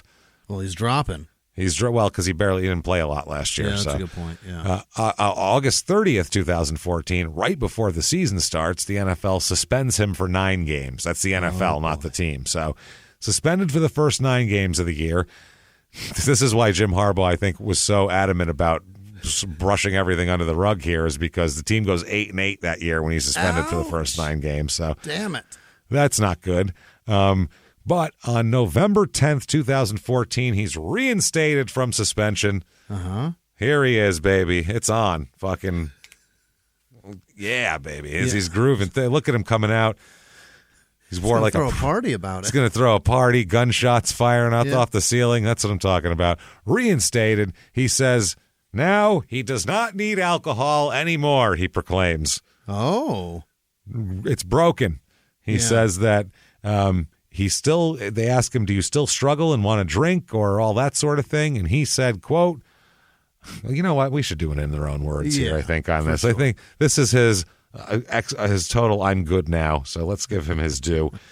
He says, in their own words, quote, I know what going down that path was like, and I know what the effect it had on my life. As long as I keep that in mind, I don't think I need alcohol for that. I think it's just better to knock out something that, honestly, you put in a crazy positions to either kill yourself, or kill somebody else.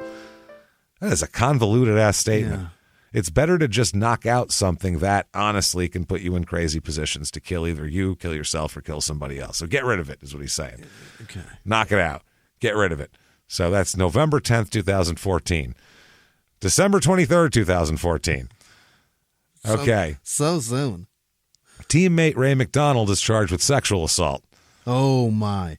Okay. In that case, there's an allegation there that Aldon Smith was at Ray McDonald's home that day and was drinking there the whole time while this was going on. So this is after he said that, he doesn't need it anymore. Yeah. His agent, Doug Hendrickson, his hair is just silver as fuck. Oh, boy, is it. He says the allegation in the affidavit is completely false. He was not there drinking. This is unfortunate because we're talking about a kid who's doing everything right. God, are you fucking kidding me? Bro, Doug. Everything. Yeah. Doug. But guys, we have to talk to you. Jimmy and I would like to have a word with you. Men to men here. You're full of shit. Are you between us girls, Doug? You're nuts. You looked right into a fucking camera lens and said, "We're talking about a kid who's doing everything right." Wow, the balls on you, and then your fucking pants ripped because your balls popped out of them that are so fucking big. Doug, we're talking about a father who's fucked up. That's what we're talking about. Wow, he said, the kid who's doing everything right. He's working in the community and with kids. And his name gets lumped into all this, and it's all anybody's talking about. Wow. He put his name in there. Yeah, he said he's been in the NFL's alcohol program and gets tested twice a week, and he's never failed a test. Mm-hmm. Well, booze gets out of your system pretty quick. So if you get tested twice a week, you know the days you can drink. Right. You drink the day you get tested after you're tested. Right. Probably that's your party day. Mm-hmm. We've dealt with this before, guys. They knew their schedule. They knew exactly what they could do, when they could do it. Guys who had Coke binges on the weekend because they knew they had till Friday to clean it out. So he and what does the 49ers have to say about all this? Something along the lines of there's due process. He's got to pick. The thing is, he's got to have Trent Baalke, the general manager, has to have like a whiteboard in his office with platitudes on it. Yeah, we're hoping he turns it around. We have no further comment at this time. There's due process involved. We're going to let the process play out. And then also this one, quote, "We're certainly going to look into it." That's the other one. Glad you brought it up for us. We'll have a look-see. You know what? Good. That's like a politician when they don't know the answer to something. They go, "That's a very good question." Now, to talk about that, we're going to have to go back to, and then they say a completely different answer. That's what they just did. We're certainly going to look into it. In this situation, I think there are different situations, and we treat each situation differently, but yet we're certainly going to look into it. It's a situation, and those exist, and there's situations for situations. And that's why we have situational awareness. He might have said, might as well have stopped halfway through it, said, "Excuse me," undid his belt, squatted down slightly, shit into his hand, and then rubbed it on his forehead. That would have been just as fucking coherent as what he just said. Just helpful. Just shit right there and start smearing it on his face, and then say the other half of it. In this situation, he said, "We're certainly going to look into it. In this situation, I think there are different situations, and we treat each situation differently, but yet we're certainly going to look into it." I didn't expect you to ask me that today. That sounds like an SNL sketch of a coach who's trying to get out of saying anything about a player he likes. That's asinine. Wow. Jesus Christ, man. So that year he does play in plays in 7 games, starts 6, only has 2 sacks because he doesn't get to play that much here. So March of 2015, the 49ers and Aldon Smith need to restructure his contract, basically. Yeah. So he needs to earn roster bonuses to reach his maximum salary. They're like, you have to actually play to get paid here from us now. He's scheduled to earn $9.754 million. That's a nice paycheck. Yeah, I would say in 2015, they said they're willing to pay that amount to Smith, but he's going to have to keep his shit together and be on his best behavior to earn it. Don't spend it in jail and rehab, please. Right. Basically, all your time. The restructured contract, though, is all about incentives, and Doug Hendrickson, the silver-haired agent, says, quote, "It wasn't like they said, if you don't do this, you're cut. Ultimately, he's loyal, and he appreciates all the 49ers have done for him. They've supported him. He recognizes that, and he doesn't want to go anywhere. He wants to continue to build trust and show them who he is." He's basically saying, I'm willing to bet on myself. There you go. How full of shit is this guy? He's been getting arrested constantly, been a complete fucking embarrassment for the team. A total disaster, unreliable as a marketable, main commodity that they're paying all this fucking money to. And this guy has the balls to turn it around and say, basically, make it sound like it was his idea. Yeah. Ultimately, he's loyal and he appreciates it. So he wants to do this to prove it. They've supported him. He recognized that. He doesn't want to go anywhere. Super loyal. He came in with a PowerPoint and told us his whole plan. They sat him down and went, "Listen, Aldon, we love you and everything, but you have to be here to get paid. What do you say?" And he went, "All right, that's fair. Yeah, I don't want to get cut, so sure." So that is, what day was that? That's March of 2015. August 4th or 5th-ish, 2015 comes around here. Just a few months later. He gets into a physical altercation with the starting quarterback of the football team, which is never smart for a defender to do. Colin Kaepernick is fighting with him. With him, yeah. These two are in a fight in the middle of the field. This has been fueled by ongoing rumors about Aldon Smith's ex-girlfriend currently fucking Colin Kaepernick. Oh, my God. Aldon does not like that. And there are lots of fights. They had an altercation on the field during practice, and players had to pull them apart. Why? Who cares? That's what I mean. What are you fuck? doing? The word X is in there. What do you care? She obviously doesn't like you. Yeah, just be like the quarterback. The quarterback knows what my dick tastes like, and then high five the fucking other linebacker and keep going. That's it. Done. Like, what do you care? There's if you no have need to, if you need to have if you need to have a macho angle on it, pick that one. That's easy. Yeah, there you go. The one that I came on her face too, and so many. Well, so now that many I things ruined you her could for say. him, she's going to be Jesus, you could put your whole leg up there now because you know me. You know what I mean? That's like Aldon, what he would say. So, they said there it is. There's all sorts of shit. I guess this is Hot 97 host from Hot 97 radio station. Nessa is her name. Oh, yeah, she's the girl on the show. Yep. They had broken up in recent months, her and Smith. And apparently, even though that's not a public relationship with Kaepernick, it's a known thing that's going on. Nessa's dating NFL players, huh? Back to back teammates. Yeah. Really? Aldon Smith and Colin Kaepernick. How's that girl from New York dating? That's crazy. It doesn't matter. They're on the road all the time and shit. I guess, but that's crazy. That's fucking. She likes the 49ers apparently here. Yeah. So apparently that's how it wasn't. They didn't even think that there was any words exchanged or anything like that. Like they just started fighting. So wow. I don't know if Aldon Smith just went after him and then whatever the fuck happened, but that's how it happened. So that's August 4th or 5th. Now August 6th. So he fights the quarterback. Yeah. And then the next day he gets arrested for something else. That sounds right. Not a good week. This is like week 2 of training camp also. Right. Like, Jesus Christ, guys. We're doing 2-a-days. You know how tiring this is? What do you? Right. Aren't you tired? What the fuck? Get some rest, boys. He is arrested for alleged hit and run after driving under the influence and vandalism. That's 3 years jail, right? Well, we'll find out here. He was parking his car, which drunk parking is harder than drunk driving. Yeah, it is. You know what I mean? Especially with an NFL player that big, probably has a giant car. Can't see over his giant shoulders either. I would assume it's a lot. I bet it's probably, if you were golfing, it's probably easier to drunk drive than drunk putt, I bet. Yeah. It's probably the same thing. So, yes. He was apparently trying to park his car when he struck another parked vehicle. Then he got out of the car and fucking, this is amazing, just smashed his door into this car like he was mad at the car for being there and being hit, even though it was a stationary object. And now there's more damage to your vehicle.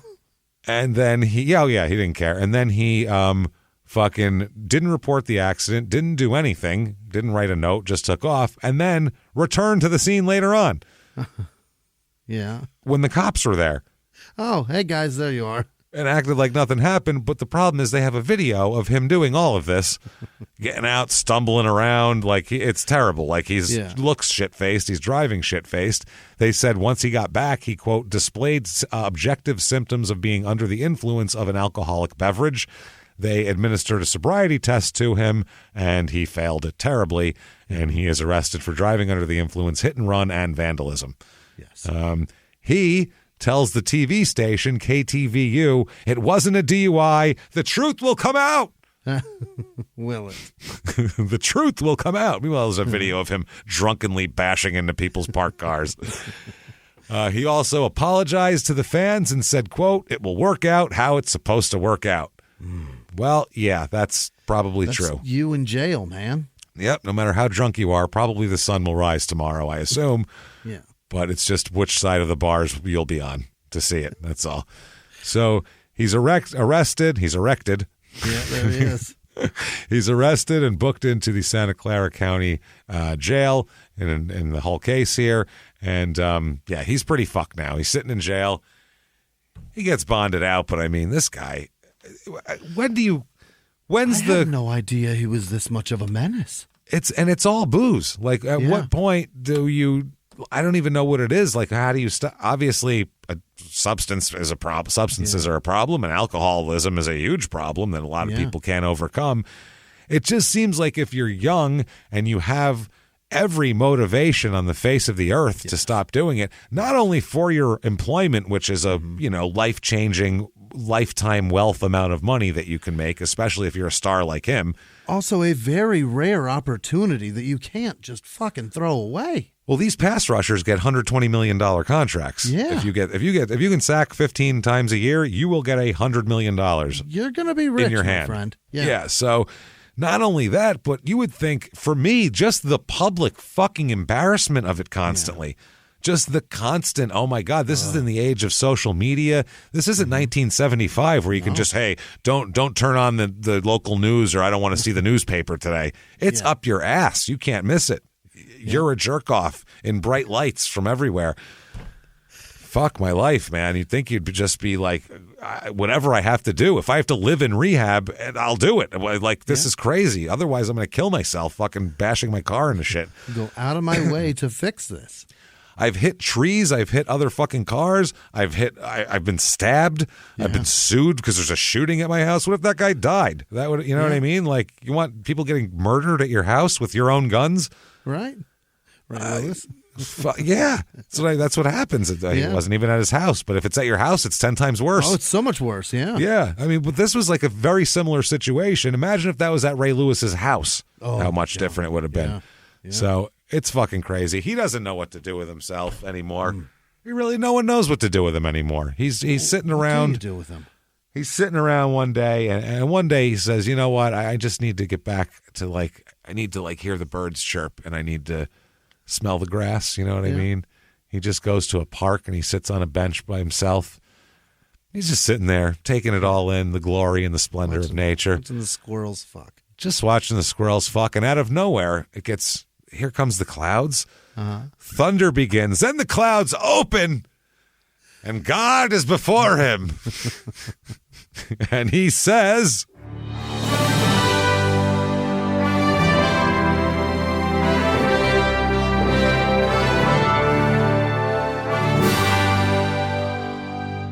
how is it you've come to arrive here, Aldon? What? Seriously, bro? Like this is, you're getting, it's a lot. I get that. Listen, I enjoy a drink as much as the next guy. Cool? Seriously. Me and Peter and a few of the others, we hang up here, man. It's cool on a Saturday night, but we don't try to I say, tuck your wings when you go home, man. Just get a ride. Don't try to make it on your own. Right. You're down there. You're going to get in trouble, bro. I've given you, what haven't I given you? You're an Adonis. You're a god. I've given you everything. The strength to be a god. That's what I've given you. And you've said, I will take this and I will run it into a tree. That's what you've said. You've spit on my creation, and I'm disgusted with you, Aldon, to be quite honest with you. For Christ's sake, it's terrible. That's all I'm saying. I know it's weird that I say that, but I don't care anymore, because you've brought me to this point where my blood is boiling, and I'm just I'm supposed to be cool. I live in clouds, for fuck's sake, man. You know how calm it is up there, and it's fucking always in my ear, Aldon, Aldon, Aldon. 6 billion people I have to worry about. You, asshole. I marked my son for you. Cut the shit, man, for real. For real, though, this time. I'm not kidding, okay? Okay, I'm going to trust you. I'm watching. I'm watching. Okay. All right. Poof. And he's gone in a poof of clouds and harps and angels. He's gone. And Aldon's like, that was fucking crazy. Where's the bar? Boy, do I need a drink. God damn. So finally, August 7th, 2015, the San Francisco 49ers release Aldon Smith. Released. Finally. Jesus Christ. I mean, it took, wow. He really had to fucking do that. Yeah. I mean, if you're talented, that's what happens. So in a statement announcing the move, the team said, quote, this organization has tried very hard to help Aldon fight his issues. Although he's no longer a member of this team, our support and concern for him will continue. Yeah. He just won't be mentioned with our name next to it. So next time he gets arrested, don't ask for comment. Yeah, we sure hope that he's signed by somebody soon so that they don't keep saying X49. Yeah. Say current somebody, please. Yeah. It's so predictable, everyone he plays for, too. You could just go, who's he going to play for now? This team or this team? And you go, yes, actually, those Matter two. Of fact, yeah. Yeah, you know exactly what I'm talking about, too. Sure do. You absolutely do. It's a real quick trip across that bay. It's a real quick trip there, and then you can head on down to you know where, and It's where South everything's Texas. a little bit Have bigger. A gander. Check it out. He said, this is Jim Tomasula, the one of the coaches there. He said, it's a sad day. This is a day that doesn't have anything to do with football. Although he won't be playing for the San Francisco 49ers, he will be supported and helped, and he will not have to walk that path alone. Like all the fucking coaches are going to keep up with a guy they released for constant jerk-offism. Yeah. The OC's not calling him. The defensive coordinators, you need me to come with you to your fucking rehab appointment? I'll come with you to AA this week. Yeah, no, we'll get through it together. We'll eat donuts and drink stale coffee. No. Fucking happening. So that comes from our ownership down, is what he says. We're not worried about football. It has nothing to do with football. We're not worried about football, mind you. He won't be back here. Wow. Then he says, if one person out there reads this and you're struggling, get help. Go get it. You're worth it. There's value in every human being. Get the help. Find it. Especially if you're 300 pounds and can rush the quarterback like a madman. Get it. Help. Find it. And then come to me and see me, and I'll get you on the team. And anyway, back to what I was saying. He said, find it. Two people read those words. They were you and him as he showed his family that, look, I was in the paper today. Didn't I sound really like, it was like real like didactic? I was coming around, man. That was some bad shit. If anybody reads this. I sounded like I knew some shit. Like I was studied on the subjects. I was really into it. It's pretty odd shit. This guy thinks people read that. Oh my God. He talked to like one alcohol counselor and then made this speech. Like, I talked to a guy, he told me this. It's pretty amazing. Yeah. He said, when we saw a man fighting, working, and trying. Once again, real life. Everybody has struggles. They're just in different ways. From our perspective, from him, we need the things that need to be addressed with 100% of everything he has. That means nothing. So Aldon has something different to say. He says, justice will be served. Oh. The truth will come out. There's no DUI, and I'm sorry for anybody I let down. He just denies it. Yeah. He said, it's time I need to speak. I want everyone to understand this wasn't a DUI. The situation that happened could have been handled differently, and I apologize for everybody I let down. I apologize for how it all played out, but as far as everything is concerned, it will work out how it's supposed to work out. That's all. That's it. And then they asked him a follow-up question, and he said, leave me alone, and walked away. Literally, that's what happened. Not even kidding. That's not a joke. Yeah, but what about this? Leave me alone! Leave me the fuck alone! So now he starts coming under the wing of Charles Haley, wants to mentor him. Really? One of the craziest motherfuckers that ever, while he played in the NFL, one known as the wackiest crazy motherfucker. Later on, he found out he was bipolar when he was like 48 years old, and that's what was wrong with him the whole time. But his behavior in the locker room and shit was legendarily awful. He would just, in meetings, he apparently had a giant cock, right? Mm-hmm. And he liked to just, he'd like to just like lotion it up all the time. So they'd be sitting in like a fucking team meeting, and he'd be sitting there just stroking his cock out in the open with fucking lotion. Like, you can't jerk off in the meeting room, bro. I'm not. It's ashy. He'd just be like, yeah, look at it. Like, he was fucking, he's a monster. Keeps it from being itchy. That's what. Wow. Otherwise, I'll be scratching it.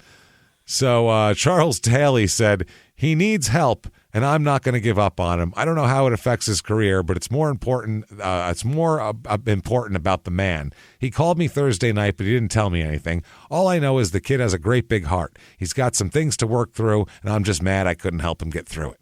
Okay. There you go. So September 11th, 2015, the Oakland Raiders sign Aldon Smith, even though he is definitely going to get suspended soon. Yeah. They don't care.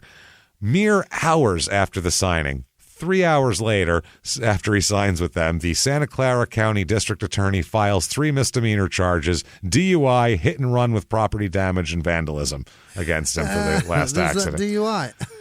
Right away.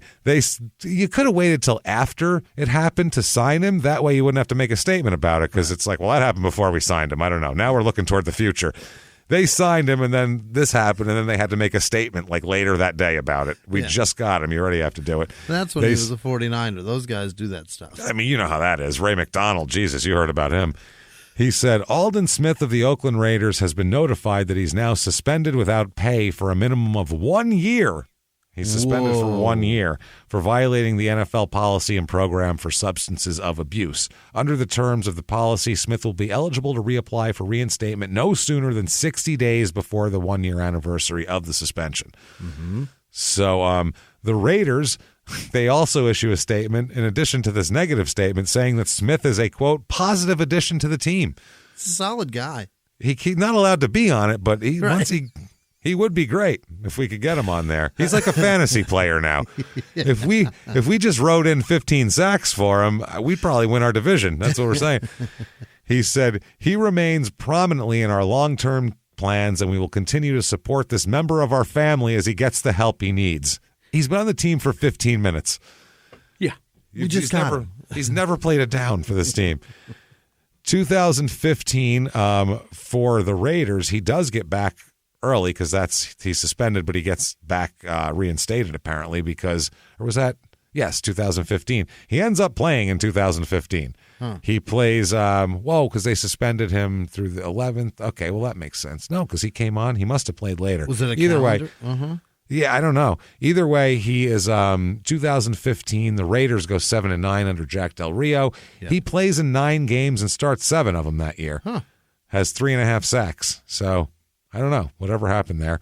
Oh, because he's not officially suspended till November 18th, 2015. That's why. So he played that and then was suspended. Yeah, I think there was an appeal or whatever that he could play through, and then he was suspended. That's how it works. So he's then suspended for a year. And they say that the Raiders he's in their long-term plans. Doesn't matter. Smith said goodbye to everybody in the Raider organization, said, I want to thank the Raiders, my teammates, the fans, our coaches, and our owner for supporting me throughout all of this. I'm taking this time to work on myself and become the man I need to be. My team and my organization needs me. My team and my organization need me to be, and I know I can be. I had lost my love for the game, and it led me to some poor choices, but I'm thankful to the Raider organization for believing in me this season, and I will continue to better myself and grow from my experiences. I look forward to rejoining the team next year when I am good now. All good. Then in the future. So the next season, he is declared a free agent March 9th because he had a 1-year contract. Yeah. 2016, he's March 9th, a free agent. April 4th, 2016, the Raiders sign him again. Oh, they kept him another year. Sign him up again. April 4th, 2016, also, he's suspended from the NFL that year as well.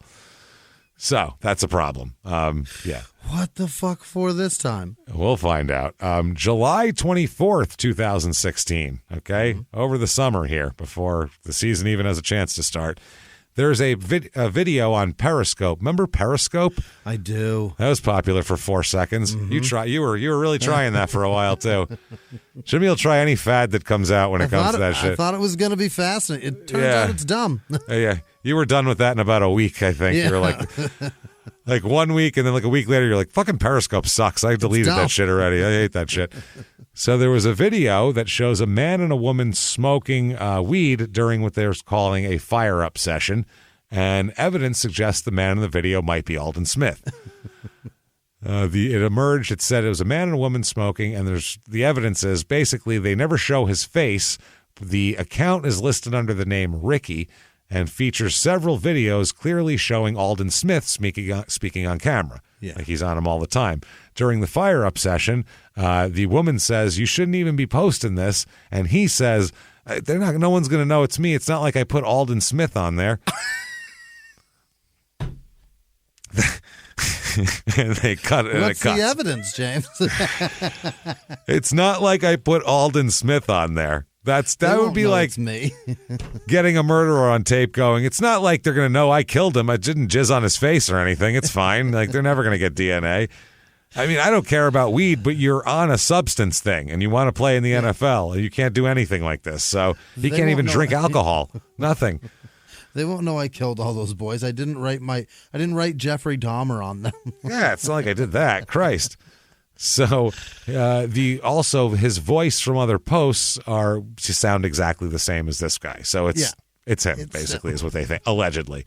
He said it's not like it's not like it's Aldon. Not like I put it's Aldon Smith. Yeah, it's not like I put Aldon Smith on there or anything. Fucking ridiculous. So under the league's substance abuse policy, suspended players must refrain from drug use during the full length of the suspension. So that could mean he broke the rule. If they can prove it, who the fuck knows? We'll find out here whether he can prove it or not, because that's really all that matters here. So either way, he's a fucking idiot, I would say, at the very least, right? Yeah, he's pretty goddamn dumb.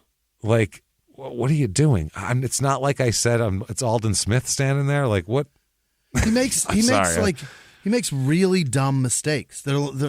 Granted, technically nobody's been hurt except for the guy shot at his party, which is a pretty big mistake. But he's shooting himself in the foot repeatedly. Constantly. Yeah. Constantly. Yeah. So July 25th, the next day, he denies that it's him. He says, quote, "Good try, not me."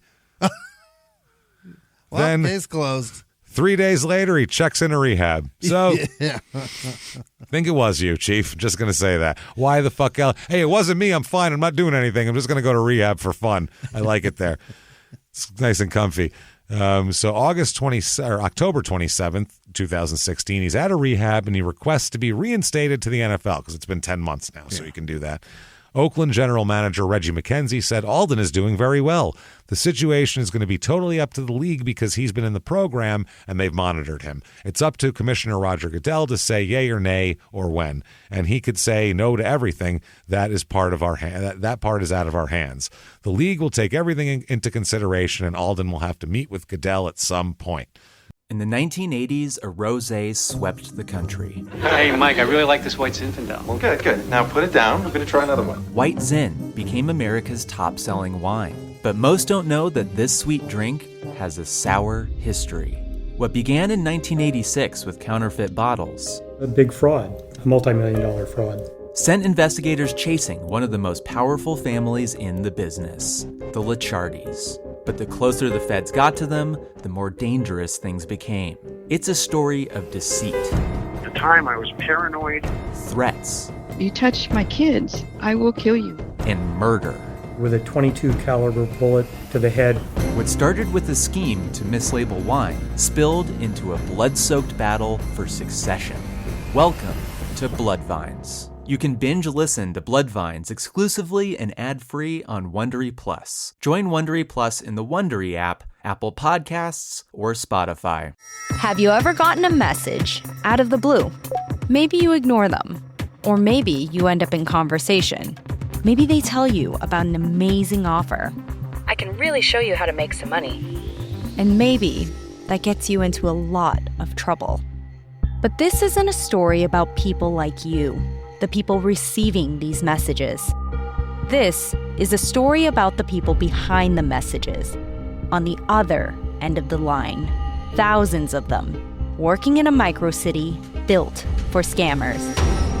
From Wondery, the makers of Dr. Death and Kill List, comes Scam Factory, a new series about survival at the expense of others.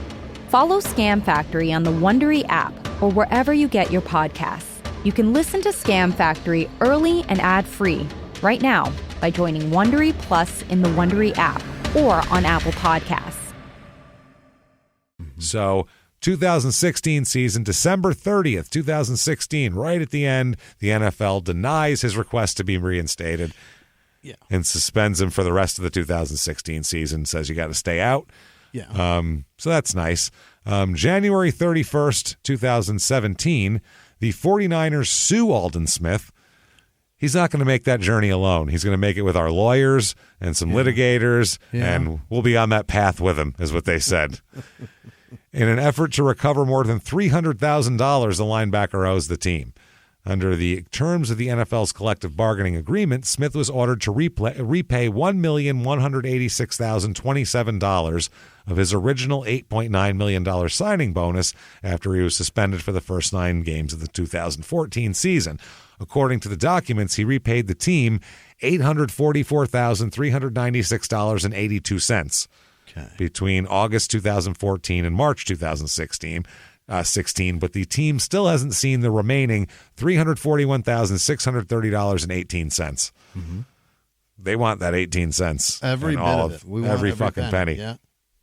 So February 13th, 2017, Smith is under investigation, by San Francisco police after a possible domestic incident.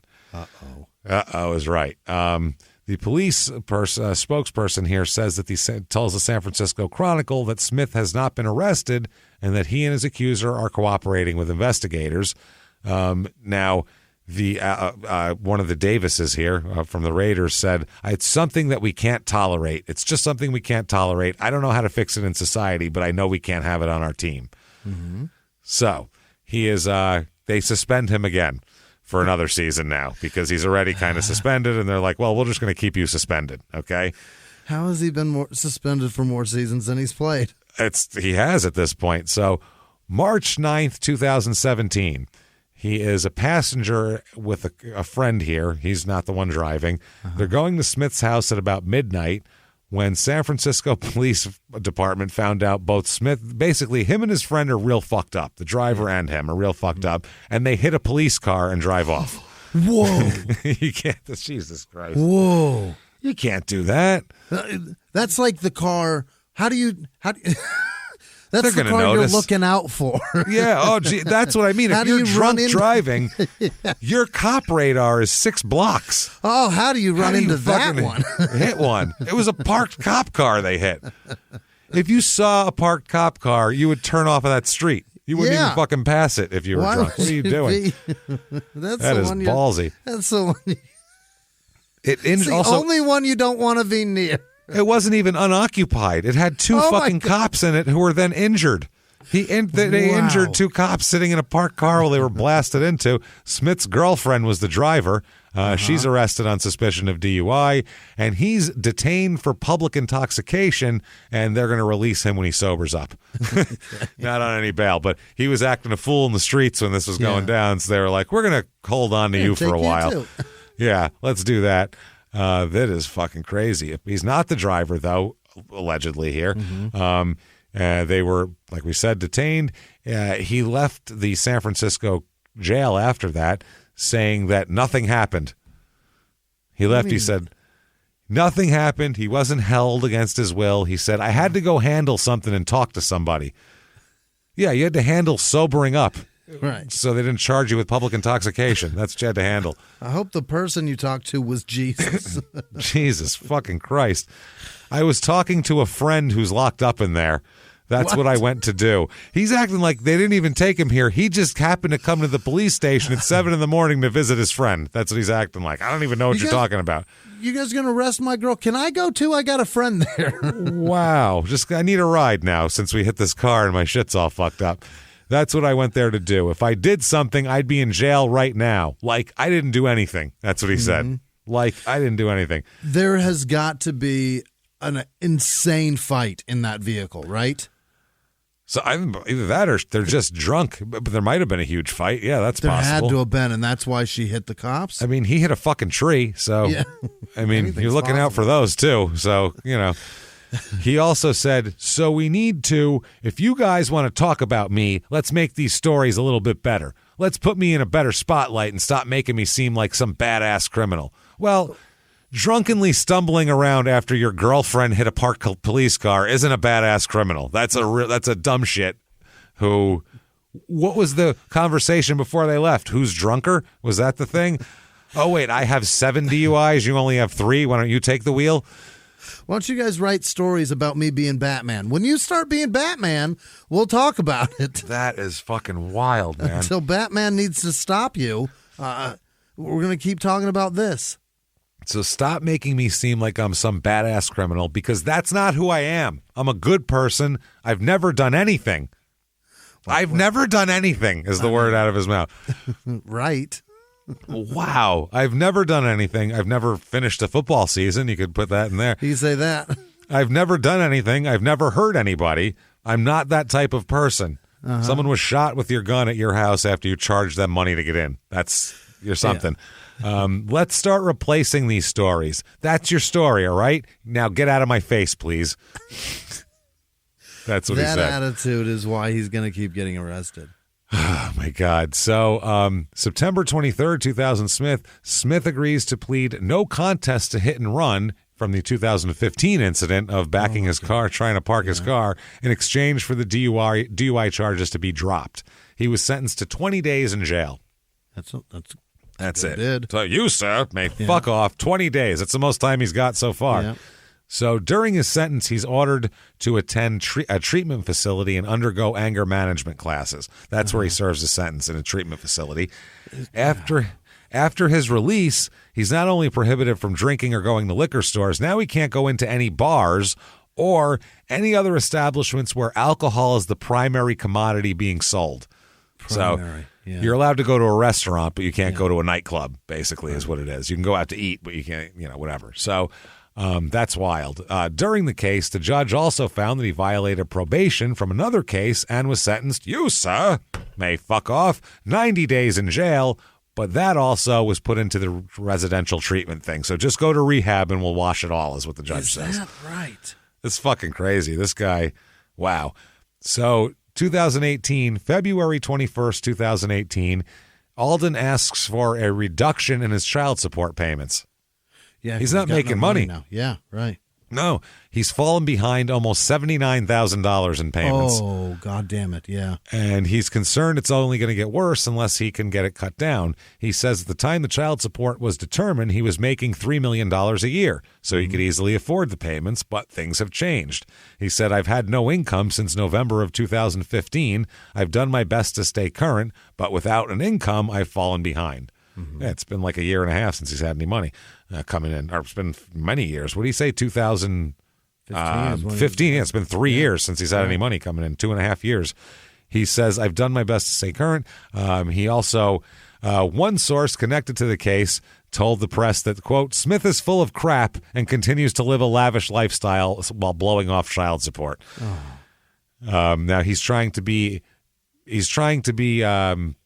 reinstated as well. And, he's just trying to get his legal shit in a row. It's hard, though. Yeah. It's hard to be Aldon Smith right now and go around and say you're going to be fine and everything's great. You're going to be good because everybody says they like him when he's sober and he's a great guy, and then he leaves the facility, gets shit-faced, and runs into a tree. So the fuck do you do there? So it's hard to be Aldon Smith, and I feel bad for him, Jimmy, a little bit just in that regard, but not nearly as bad as I feel for Aldon Smith, CAD designer in Coppell, Texas. He went to the ITT Technical Institute. Oh, there. Poor bastard got robbed. Got robbed twice, and he's Aldon Smith, too. Yeah. Aldon Smith, website developer, programmer, system administrator in Kingston, Jamaica. Look at that. Oh, yeah. Here we go. Aldon Smith, chief estimator, Aldon Electrical. So, in Weymouth, Massachusetts. And then finally, Aldon P. Smith, historian strategy lead at Skellig, industry advisor for ECU ISPE chapter in Greenville, North Carolina. I want you to look at this man and tell me how different, move your chair over here, and tell me how different this man looks from the other Aldon Smith. That's an entirely different man. Yeah, it's a leprechaun. This is a tiny ginger white man with weird bugged out ears and a green bow tie. He's wearing a green bow tie. Why would you wear that tie when you have that bright orange of hair? Well, maybe he had a gig as the fucking Notre Dame mascot that day. Maybe that was it. He was the Grand Marshal of an Irish St. Patrick's Day parade. Either one, something like that. I don't know what's going on, but Jesus Christ. He looks like a human leprechaun. That is crazy. So February 24th, 2018, a month after the child support thing and everything else, good news for Aldon here. He's engaged, as we know. Yeah. When things are going horribly It's a wrong. mess. No better idea than to go ahead and get yourself hitched. When you're making bad decisions, you're on a roll of bad decisions, you want to go ahead and make a financial, legal, and moral commitment to someone. Smart. That's thinking. Idiot. He's engaged. His girlfriend, Shauna McKnight, took her out to a restaurant, Restaurant Gary Danko in San Francisco, one of the fanciest restaurants in town at the time, apparently. It's Valentine's Day dinner. Went to do that. And, happened to be sitting next to Joe Montana at the time. Oh, is that right? Yeah. It's like, wow, look at that. You're the legend that won them all these Super Bowls and, like a face of the team. I embarrassed them for like 4 years. Good to see you, Joe. Excellent. Two guys whose careers couldn't have gone more opposite. More opposite. Talent bursting out of both of them, but no. During the meal, he got down on one knee, took out a big giant diamond, and she said yes. This is a month after he asked for his lower child support payments. He buys a big giant fat diamond ring. And Joe Montana watched. And Joe Montana watched, and it's on TMZ Sports. So holy shit. Now they asked his McKnight, his now fiance, she's a personal trainer, what happened? How long you guys been together? She said they've only been dating about 4 months. But they fell madly in love quickly, and they're excited to get married. Oh, for Christ's sake. This is going to work out super well, right, Jimmy? This is going to go so poorly. It's going to go so great. That was February 24th, okay? Yeah, she's never even pooped in front of him. No. She's painfully held in a stomach full of farts after a fancy dinner. She's went home, laid in the bed, waited to hear him snore, and then went out on the balcony and unleashed just a fucking torrent. One of those ones that was like 3 different kinds of farts at once. It started out like a, and then it went to like choppy, like a 73 El Camino starting up, and then went to like a high pitch at the end when it tailed off. She was like, "Oh God, thank you." How everybody should feel after a 4-hour flight instead of farting on the fucking plane. Yeah, keep your farts to yourself. Monsters, on the plane. Plan your life. So, how do you live like this? That's February 24th. Keep in mind, only 28 days in February. Yeah. March 3rd comes around. This is a week later, Jimmy. Yep. 1 week later. Police receive a call from the Smith home. Oh, no. Reports that he has consumed multiple bottles of tequila on his own. Holy shit. And has bit his fiance's wrists for some reason. Has bit her on the wrists. Both of them. After drinking much tequila. I don't know if he thought she was a lime. I don't know what the fuck happened. But are you that drunk? Shots? Did he put the salt on her neck and bite her wrist? It's that drunk where he's like, I need a lime. There's one. Ow, you fucking ass. Oh, that wasn't a lime. Then he bit her other arm. Doesn't taste like a lime at all. The caller says on 911, by the way, he flees the home before police arrive after drinking multiple bottles of tequila, so that's safe. He's out driving. The caller says... driving? Oh, my God. He took off in his Range Rover. Oh, shit. The caller says her ex-boyfriend is beating her up because they were engaged a week ago. We just broke up. I think once he made physical contact, he was her ex-boyfriend to her at that point. So good for you, Shauna. And they also hear in the background, "No, please, no, please." Like she's screaming to not be hit anymore. They hear 911 hears this. And then she also says it's an ongoing issue. And she says the last thing she says is the guy's name is Aldon Smith. Mm-hmm. This is, by the way, 8:30 p.m. He's consumed more than one bottle of tequila to the head at 8:30 p.m. This isn't 3 in the morning. Yeah. This motherfucker started drinking and keeps drinking. They said she had non-life-threatening injuries. They said, this is from the police here, quote, "The suspect fled the scene prior to police arrival and was identified as professional football player Aldon Smith, here, a 28-year-old Oakland resident." They went to a residence on the 600 block of Bush Street in San Francisco after receiving the report. Then the victim, Shauna, called back once again, saying, because I guess the first one was, he's beating me. Yeah. This is an ongoing thing. No, please, no, please. Then she called back again saying he bit her wrists. That's when he started biting her wrist, I guess, to get her to drop the phone. Right. Was part of it. And then climbed out her window and jumped off the balcony. Not even through the front door. And then fled in his Range Rover. What a wild fucking scene. What was it, a Wolverine? Did a fucking... Like it's a bananas chain of events and choices. Yeah. Slam a fucking thing of tequila, throw the bottle against the wall, bite your girlfriend, then leap out of the window and drive away. What the fuck kind of... What a crazy thing to do. What a weird day. Did he go before he jumped out of the window? Like he turned his head back? What is... like Lost Boys? What the fuck, man? She said he's wearing a black 49er sweatshirt and gray sweatpants. They're like, no.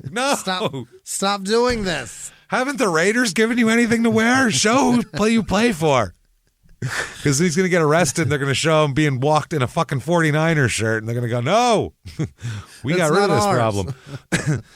So I guess later on when they talked to her, they said he drank 2 full bottles of tequila. And she believes he was heading back to his Oakland residence in his Range Rover. And so San Francisco was saying they're going to ask Oakland police for assistance. Around 7 p.m. that evening, a couple hours earlier, he posted a cryptic photo on his Instagram account of pavement. It was just black pavement, and it said, WTFOH, you are all wrong. The fuck out of here? Yeah, get the fuck, whatever it is. They don't know where it was taken. It sounds like he's drunk, is what it sounds like. Does, yeah. That's a drunk fucking Instagram. What the fuck out of here? Get the fuck out of here. You're all wrong. He said WTFOH? OH, and he fucking took a picture of the ground. Did he not flip the fucking camera? Yeah, he did not. Probably. That's what he did. He had it down. He's like, I'm going to tell him what's back. Click. Perfect. Yes.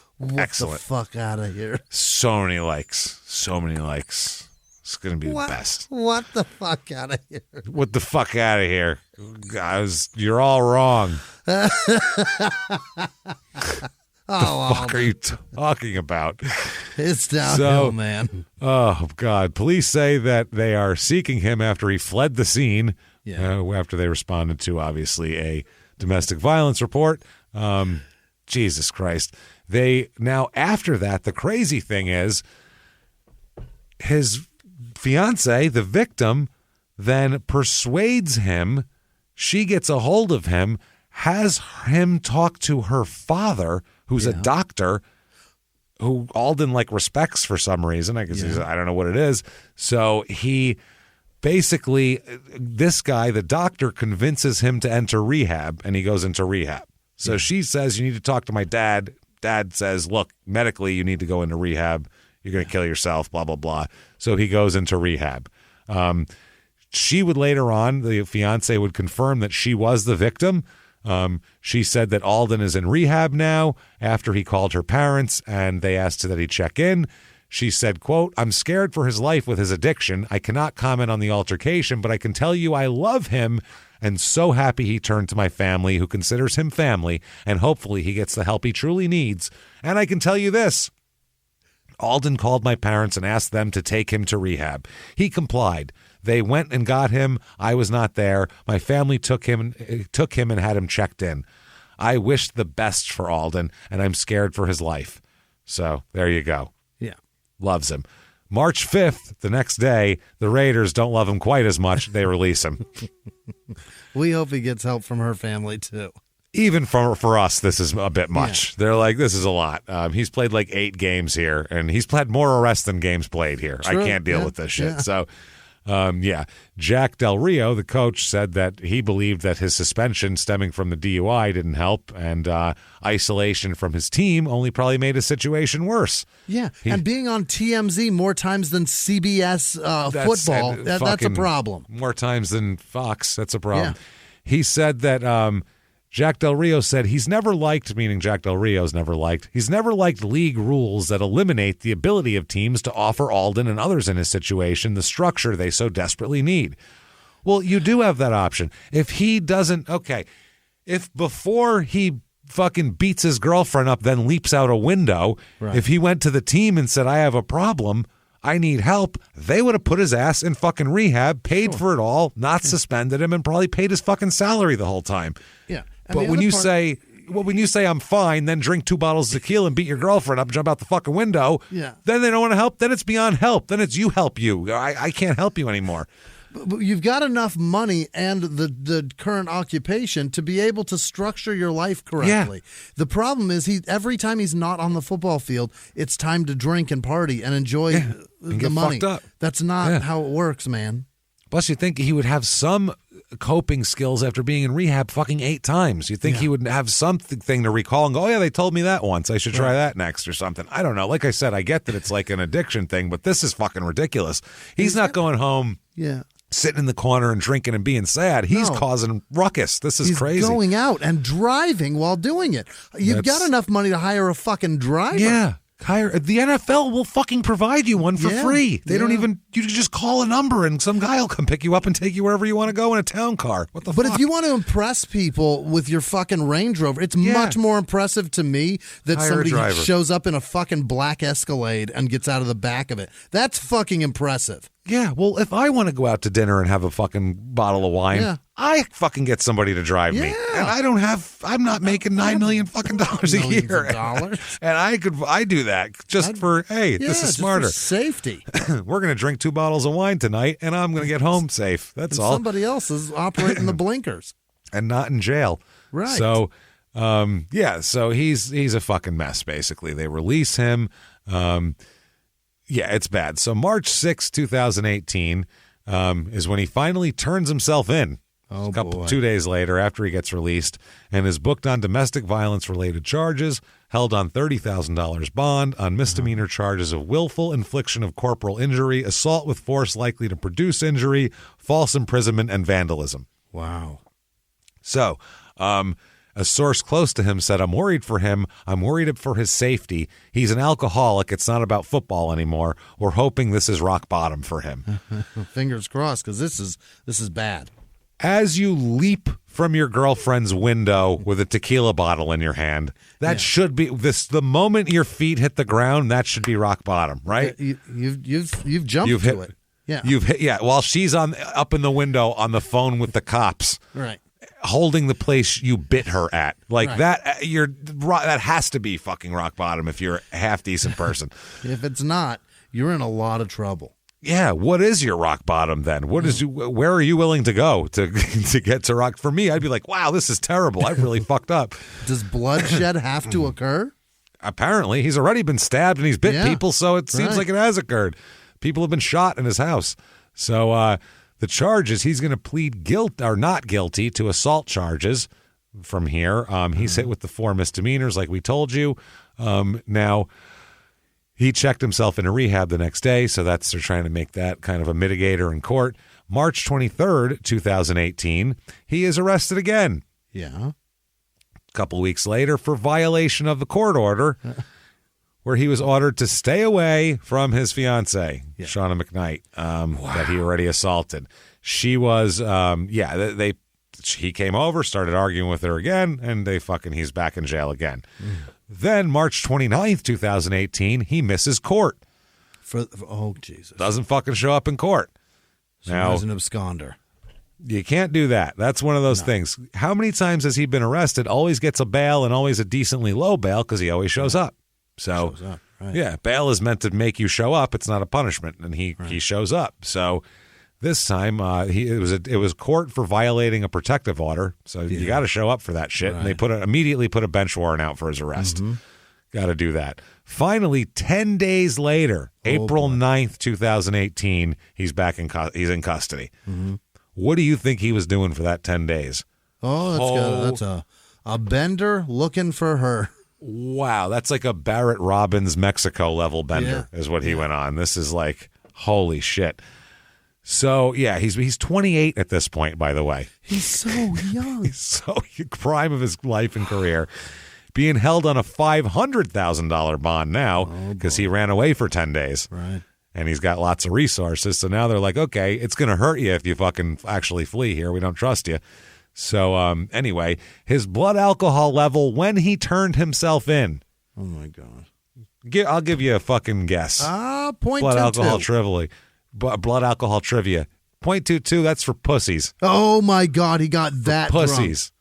For pussies, Jimmy. When he came there, he was this fucking drunk. They gave him a blood test when he turned himself in. 0.40. He was drinking to die.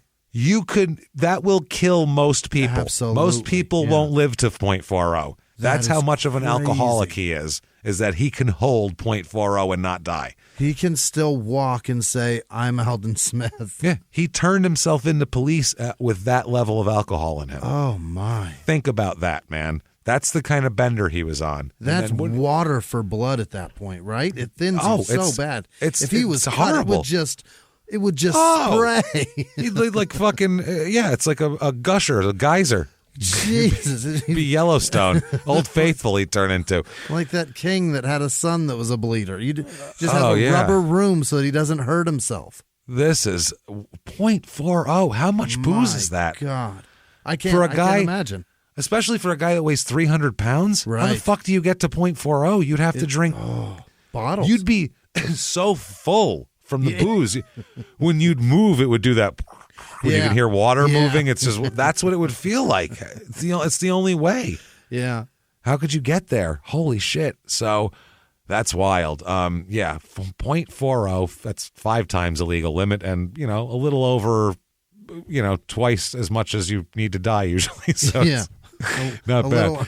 A little under than murking yourself. Oh my God. They said most people with this level are in a coma. So he's very lucky. They said, quote, this is from the report that the doctor gave. The nerve centers controlling your heartbeat and respiration are slowing down, and it's a miracle if you're not dead at this point. Right. You're pickling your body.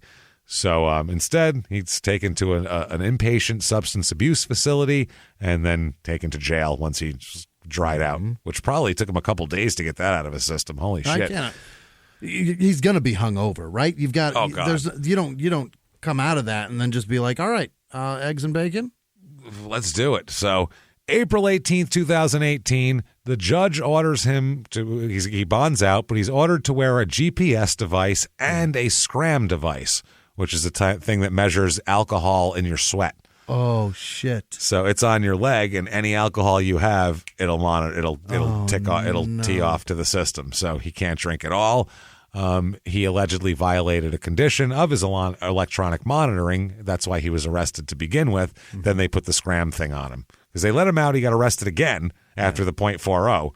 Yep. And then they put the fucking thing on him. So that's crazy.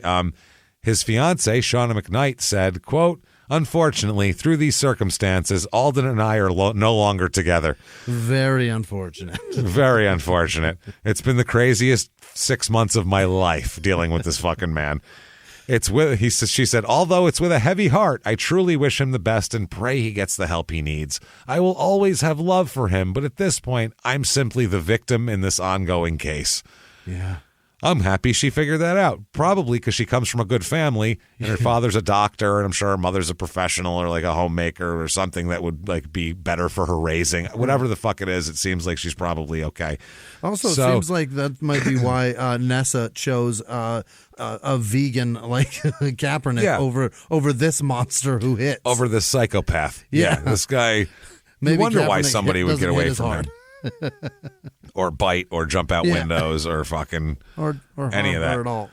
Yeah, that would be nice. Just don't hit her at all. Yeah. So 2018, he's suspended for the entire season again. Yeah. With all this going on. So the NFL's just like, it's just perpetual suspension. Just consider yourself suspended until further notice. The man's been suspended since 2015. Yeah, this is his 3rd year of being suspended.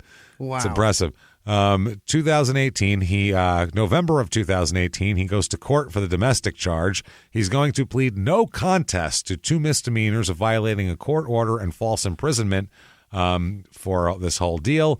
In exchange, he is sentenced to, you, sir, may fuck off 90 days in county jail. That's the problem. That's the problem. But he also gets credit for time served for the days he spent in jail and also for his stint in the live-in alcohol treatment facility. So there's no jail. No jail. He also gets 3 years of probation, 1 year of domestic violence counseling, and 25 hours of community service. This is the problem. During the hearing, Shauna is allowed to make a statement, and she said, I may never be the same after this. I'm sure. Yeah. But she also wished him luck in getting and staying sober. And the district attorney said the victim in this case showed incredible resolve. If you're a victim of domestic violence, my office's Victim Services Division is here to help. So he's got to do all that. December 2018, he sells his house. Oh. He's had a giant fucking house this entire time. In San Francisco? It's called the Castle on the Hill, this house. It's got a name. I'll read the article from when he sold it here. It's the Castle on the Hill, as the listing agent Jacqueline O'Connor Friedland described it in June, as one of the largest estates in Alum Rock and offers views of South Bay. The 6,400 square foot home features 7 bedrooms, 6 bathrooms, an eat-in kitchen, an adjoining family room, formal dining room, living room, home theater, and an office with a fireplace. Wow, not bad. The spread also includes a 3-car garage, large resort-style pool and spa, a kids' play area, and multiple outdoor kitchens with outdoor fireplaces. Multiple. So, yeah, this is in San Jose. It was at a discount. It was originally listed for as much as $3.5 million, but it wound up selling for $2,562,500 in December of 2018. Yeah. He had a hard time finding a buyer for the place. He originally got it. It's on 10 acres, too, by the way, this place. Holy shit. Yeah, he got it in 2012 for $1,750,000, and so he still made a profit on it. Still made $750,000 profit. So yeah, there you go. He relisted it. First he started with $3 million, then got released from the Niners. He waited a couple years, then relisted it for $3,475,000. And then he sold it for $2,562,500. It's worth more because I'm unemployed. See how much it's worth more now? I'm not doing dumb shit in it after football games. So 2019, suspended for the season. Is that right? Suspended for the season again in 2019. So he doesn't have a whole lot to do at this point. So what does he do? June 12th, 2019.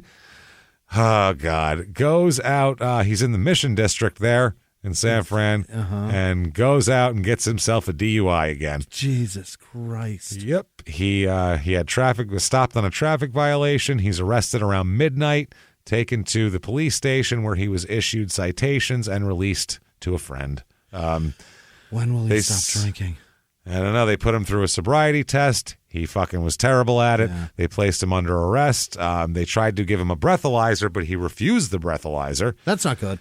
Can't do that. You got to give breath or blood if you're under arrest for that. Yep. So that's the law, and he didn't want to do it.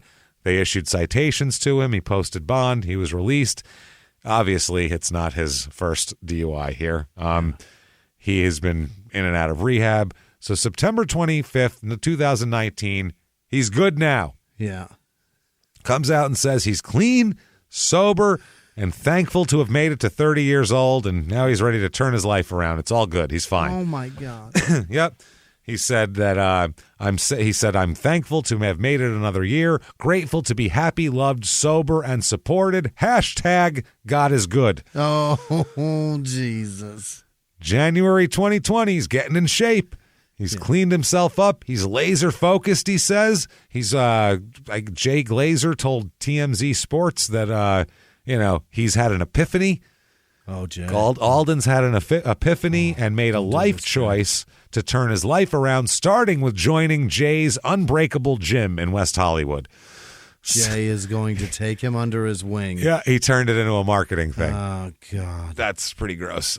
He said he's helping him. That's fine. Yeah, but Jay saw that fucking that yoga that DDP's doing. Oh, yeah. And he was like, if I turn Aldon Smith around, fuck Jake the Snake Roberts. The amount of money I'll make. Yeah. He said, Aldon's great because Aldon's been working out with our military veterans in our MVP program every single Wednesday night. Aldon's been sober for a while, and he's been helping a lot of our vets with their sobriety. Alrighty.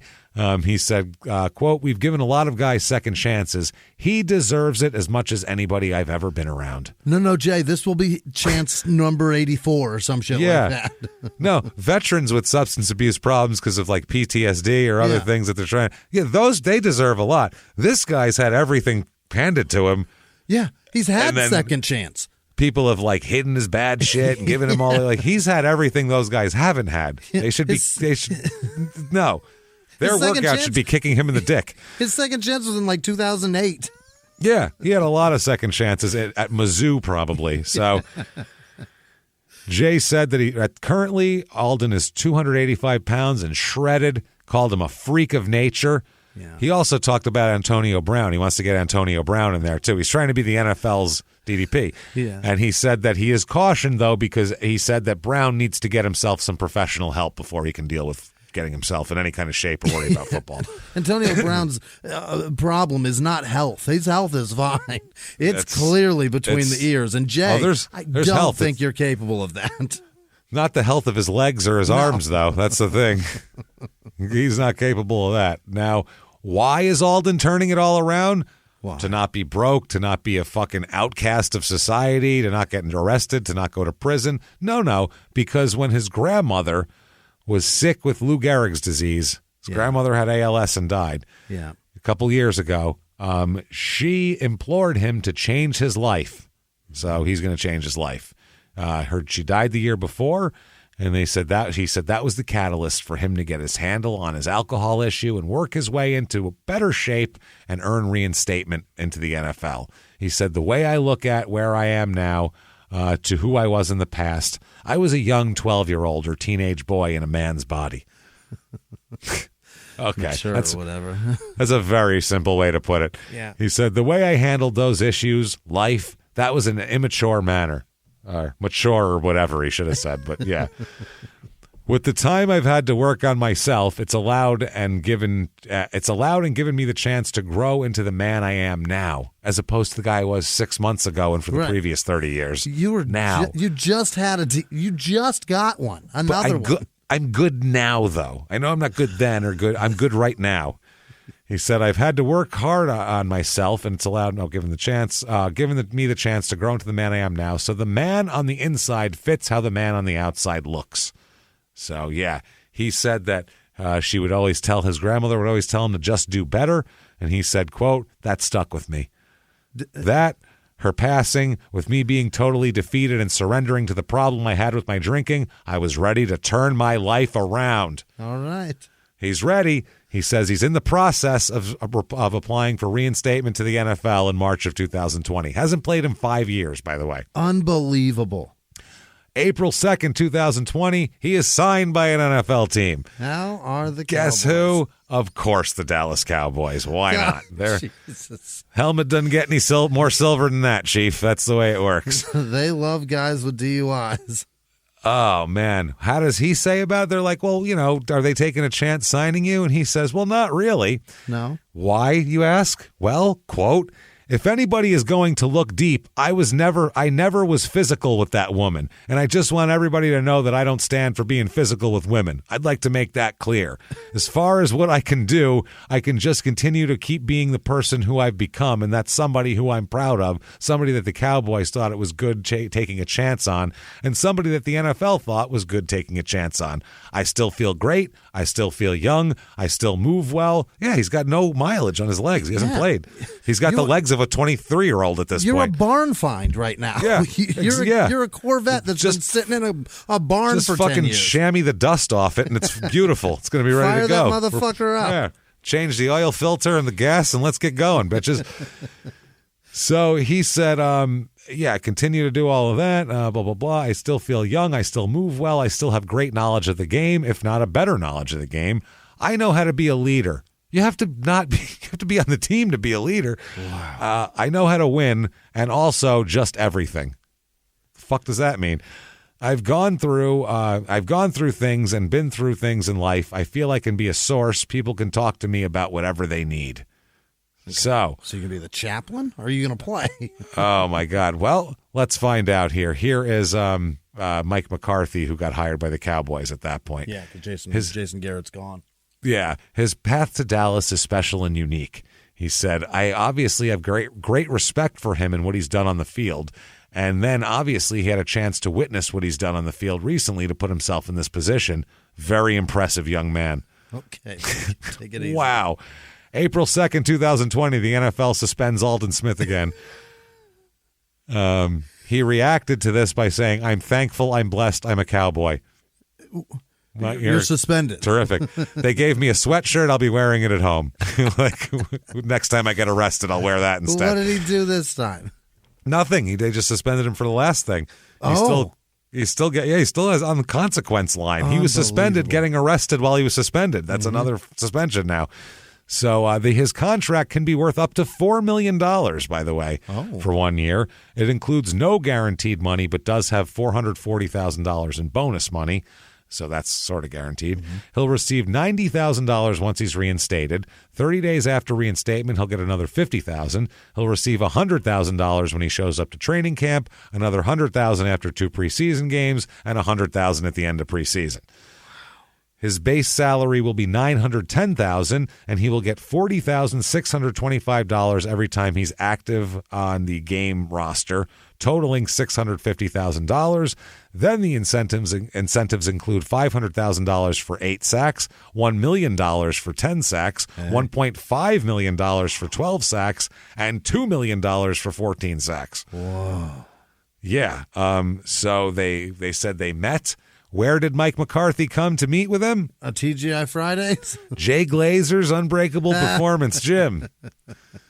DDP style. He said, this is Aldon Smith, quote, "When we met, it seemed like we had known each other," about Mike McCarthy. He said, "That was really important to me because going through the process, I wanted to surround myself with people who felt I felt a connection with. I felt he genuinely cares about me and what I'm trying to do, just me as a man." He said that obviously played a vital role, and Jimmy is there, Jim Tomasula. He was my coach when I was in San Francisco, and we had a great relationship. The pieces just fit. So, May 26, 2020, he's reinstated from his suspension. Yeah. Ready to go for the season. He's ready. He said, "God has blessed me with talent, and one of my talents is a natural gift to play ball, to be an athlete. So I still feel young. I don't have the mileage on my body. I still feel great when I go to the gym. I feel young and fresh. So if anything, I'm looking forward to what I'm going to be able to do out there." He said that he could definitely get another 19.5 sack season. No problem. He said, quote, "I'm an overall better person than I was back then. I got 20 sacks, 19.5. I say 20 because it was 20. But it's 19.5, actually, Aldon. I don't know what you're talking about. There was somebody else there, but... Wow. But I was able to play at a high level with a lot of other things going on in my life. With how life is for me now, I'm just looking forward to seeing what I can do. My goal is to pick up right where I left off." When was that? Getting arrested? That was a long time ago. That just means I always work hard. I always play hard. I want the same thing out of my teammates, and I'm sure those guys in the locker room feel the same way. And with that mentality, the sky's the limit. I think as long as we do what we need to do and everybody plays to their potential, anything's possible. Yeah. All right. He's also going to read to kids at this point. Oh? Yeah, he says, by the way, this is an article that says, "Awesome gesture from Aldon Smith. The new Cowboy star says he's going to read to kids to help brighten their days." Yeah, real awesome. Yeah. It's probably community service that he has to do. He said, "It's just one way I can be a source of help. It's Aldon's Story Time is all part of a new charity initiative that was put together by Workforce Software CEO Mike Marini and Jay Glazer's Merging Vets and Players program." Marini tells us charity work is pretty simple. Key execs and athletes from all over the country are signing up to read stories and books remotely to children directly affected by coronavirus pandemic. Marini says Aldon, along with a bunch of other athletes like Andrew Whitworth and Robert Griffin III, jumped at the opportunity when he presented it to them, saying, "Man, they were all happy to do it." And as for why, Aldon tells us he understands just how big of an impact the small charitable act can have on kids. He says, quote, "First thing that went to my head when I was a Tennessee Titans football fan, a Chicago Bulls fan, I've always been a fan of sports and music, so I love all these singers and artists. So if any of them would have hopped on a phone call or a video call and read a book, it's something I would remember." Well, yeah, no shit. We'd all like that when you're a kid. He said that he wants another shot at football. He says, "It's just going along with what I'm into and what I'm about. And that's using my time to help others, and I enjoy doing it. And if it can help others, that's just a plus. So this is one way I can be a source of help." That's right. 2020 Cowboys on the field in training camp. Tony Romo said, not Tony Romo, it was Dak Prescott. Jesus Christ. He said, quote, "Damn sure doesn't look like he hasn't played in 5 years. He's going to make all of us better. What a great player." Cowboys coach also said, "I would say that if you walked," oh no, that's right. He said, Prescott said, I would say that if you walked away from practice, you'd say, hey, who the hell was 58 if you didn't know who he was, because he's a monster out there. Mike McCarthy says Aldon Smith is killing it in his workouts with the team. He said that his skill set's extraordinary. His return from the long layoff is impressive. He said, I'm very, very happy with where Aldon is right now. He also said, Aldon's off to a very good start. He's impressive, still very impressive. You can see his power and his length is extraordinary. That sounds like a penis reference. It does. The power and the length of that. He just said it's girthy and long. Yeah. It's all of that shit. So he looks all great. In one. He looks great. He's out there firing on all fucking cylinders. Cowboys go 6-10 that year because they're the Cowboys, obviously. Yeah. But he plays in all 16 games, starts all 16 games. Wow. Only has 5 sacks, but he does have a fumble recovery that he returned 78 yards for a touchdown and 31 solo tackles. So not too fucking bad. How little do I watch Cowboys football? I didn't even know he was back. He was there. Well, did you know April 15th, his contract's up in a year, that 1-year contract, so he's a free agent. April 15th, 2021, he is signed by another silver-helmeted team, the Seattle Seahawks. Oh, is that right? Yes, Seattle Seahawks. You might not remember this for this reason, though. They signed him on April 15th. April 19th, 2021, St. Bernard Parish Sheriff's Office issues an arrest warrant for Aldon Smith for second-degree battery. Oh, no. He'll surrender 2 days later, released on a $25,000 bond. Apparently, he was in a coffee place. What is it? The French Press Coffee House. In New Orleans? Which is, which is next in Chalmette, which is next to a Home Depot in Chalmette. So he's in a strip mall in suburban fucking Louisiana. Yeah. And they say the entire incident's captured on video. Oh, no. Yep. Quote, on the evening of April 17th, 2012, at the French Press Coffee House in Chalmette, Louisiana, Mr. Smith caused severe injuries to a male victim, causing injuries that warranted a state court judge to sign an arrest warrant. Later on, they say that apparently there was a bunch of other family members there, a bunch of his family. He allegedly choked and knocked his guy unconscious. So, holy shit. Yes, he choked him unconscious. Didn't knock him unconscious. He choked him out. So that's dangerous. He could have obviously murdered him at that point. Apparently, a bunch of family members went to the coffee shop to talk to the husband of Smith's pregnant sister after an altercation between the two. So he and his sister and his sister's boyfriend had a fucking altercation, and the whole family decided to go to the place where he worked and confront him about it. Yep. And Aldon choked him until he went unconscious, which isn't really how you handle that. Fuck, man. When you bit that girl and jumped out the window, she didn't call her brother, she called the police. Right. So there you go. Anyway, he turns himself in a couple days later. He turns himself in there. He didn't look happy at all. He looked a little bit pissed off when they brought him in, obviously. They said that anyone convicted of a charge of second-degree battery could be fined $2,000 or imprisoned with or without hard labor for not more than 8 years or both. With hard, Louisiana, he could get 8 years of hard labor for this. Louisiana does not fuck around. No. The Seahawks release a statement. They say, Aldon notified us and we're gathering more information. We have no further comment at this time. We're not saying a word. This episode should be called No Further Comment at this time. August 11th, 2021, the Seattle Seahawks release Aldon Smith. They're like, I don't think so. So he's got some free time. December 7th, 2021, he is involved in a 2-car accident at 2:17 p.m. in San Mateo Valley. Someone suffers an injury in the crash, and he is arrested on the scene. He is arrested and booked on felony charge of DUI causing injury. Oh, my God. Back at it again. Apparently $50,000 bail. The prosecutors released the details saying that he had weed in his pocket and empty bottles of rum, vodka, and an open bottle of vodka in the car. What the fuck, Jay Glazer? Oh, my God. He rear-ended a vehicle that was stopped at a stop sign on the I-280 at around 1:28 p.m. This happened. Day drinking again. midday. And then he told the person that he hit that he, quote, cannot have the cops here. Look, here's the thing. I see your bone, and I'm really sorry. Is that okay?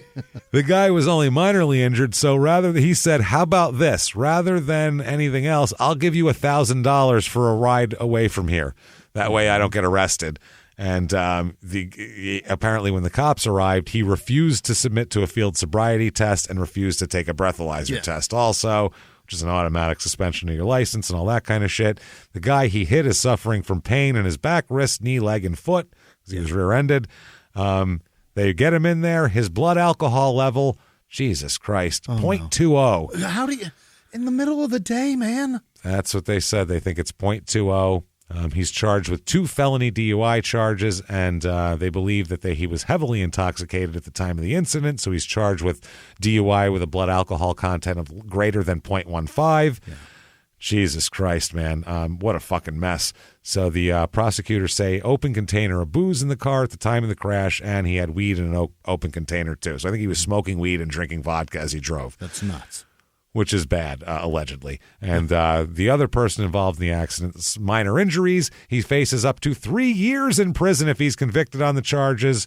That's ongoing still, along with everything else. Can't get enough of Aldon Smith? Well, stick around. Yeah. He'll get arrested more. This is not the end. Do you think this is the end? I think he's done. I think that's the end of his playing career. I think it's probably. Yeah. He's 33 years old at this point. So young. He's played 1 season in the last 8 years, 7 years. What do you do at this point? In a crime escalation life, nobody's dead yet. Can't stop. So, yeah. He can't stop. You can't keep an eye on a guy 24/7. He's a professional. The world isn't set up for your employer to watch you for 24 hours a day. And he's an adult. These teams have to stop fucking signing him. Yeah. Because this is ridiculous at this point. Because if the NFL hires him again and he kills somebody, that is absolutely their fault. Blood on their hands. 100% they should be sued. They should be sued. Absolutely. Yeah, they're fucking definitely. They're very aware of the problem. Culpable. They culpable. very much was have. Go ahead. Responsible. No. I was going to say they're no, not that. They're somethinging him. They're fuck yeah. They're certainly encouraging. What's the word enabling. when you're enabling? Thank you. I'm like the official word of an alcoholic, and you're letting him drink. Enabling. The definition of enabler. I mean, you said culpable, and all I could think of culpable, and it's all I'm like, God damn it, get culpable out of your fucking head. And I don't know, man. Jay Glazer did his best, I guess, to benefit from this. He did his best to really get some good PR out of this. So good for you, Jay. And he got his good PR. Yeah, but he also enabled. For him, it's great because in all these articles, it didn't say Jay Glazer fucked up when he was doing great. Failure.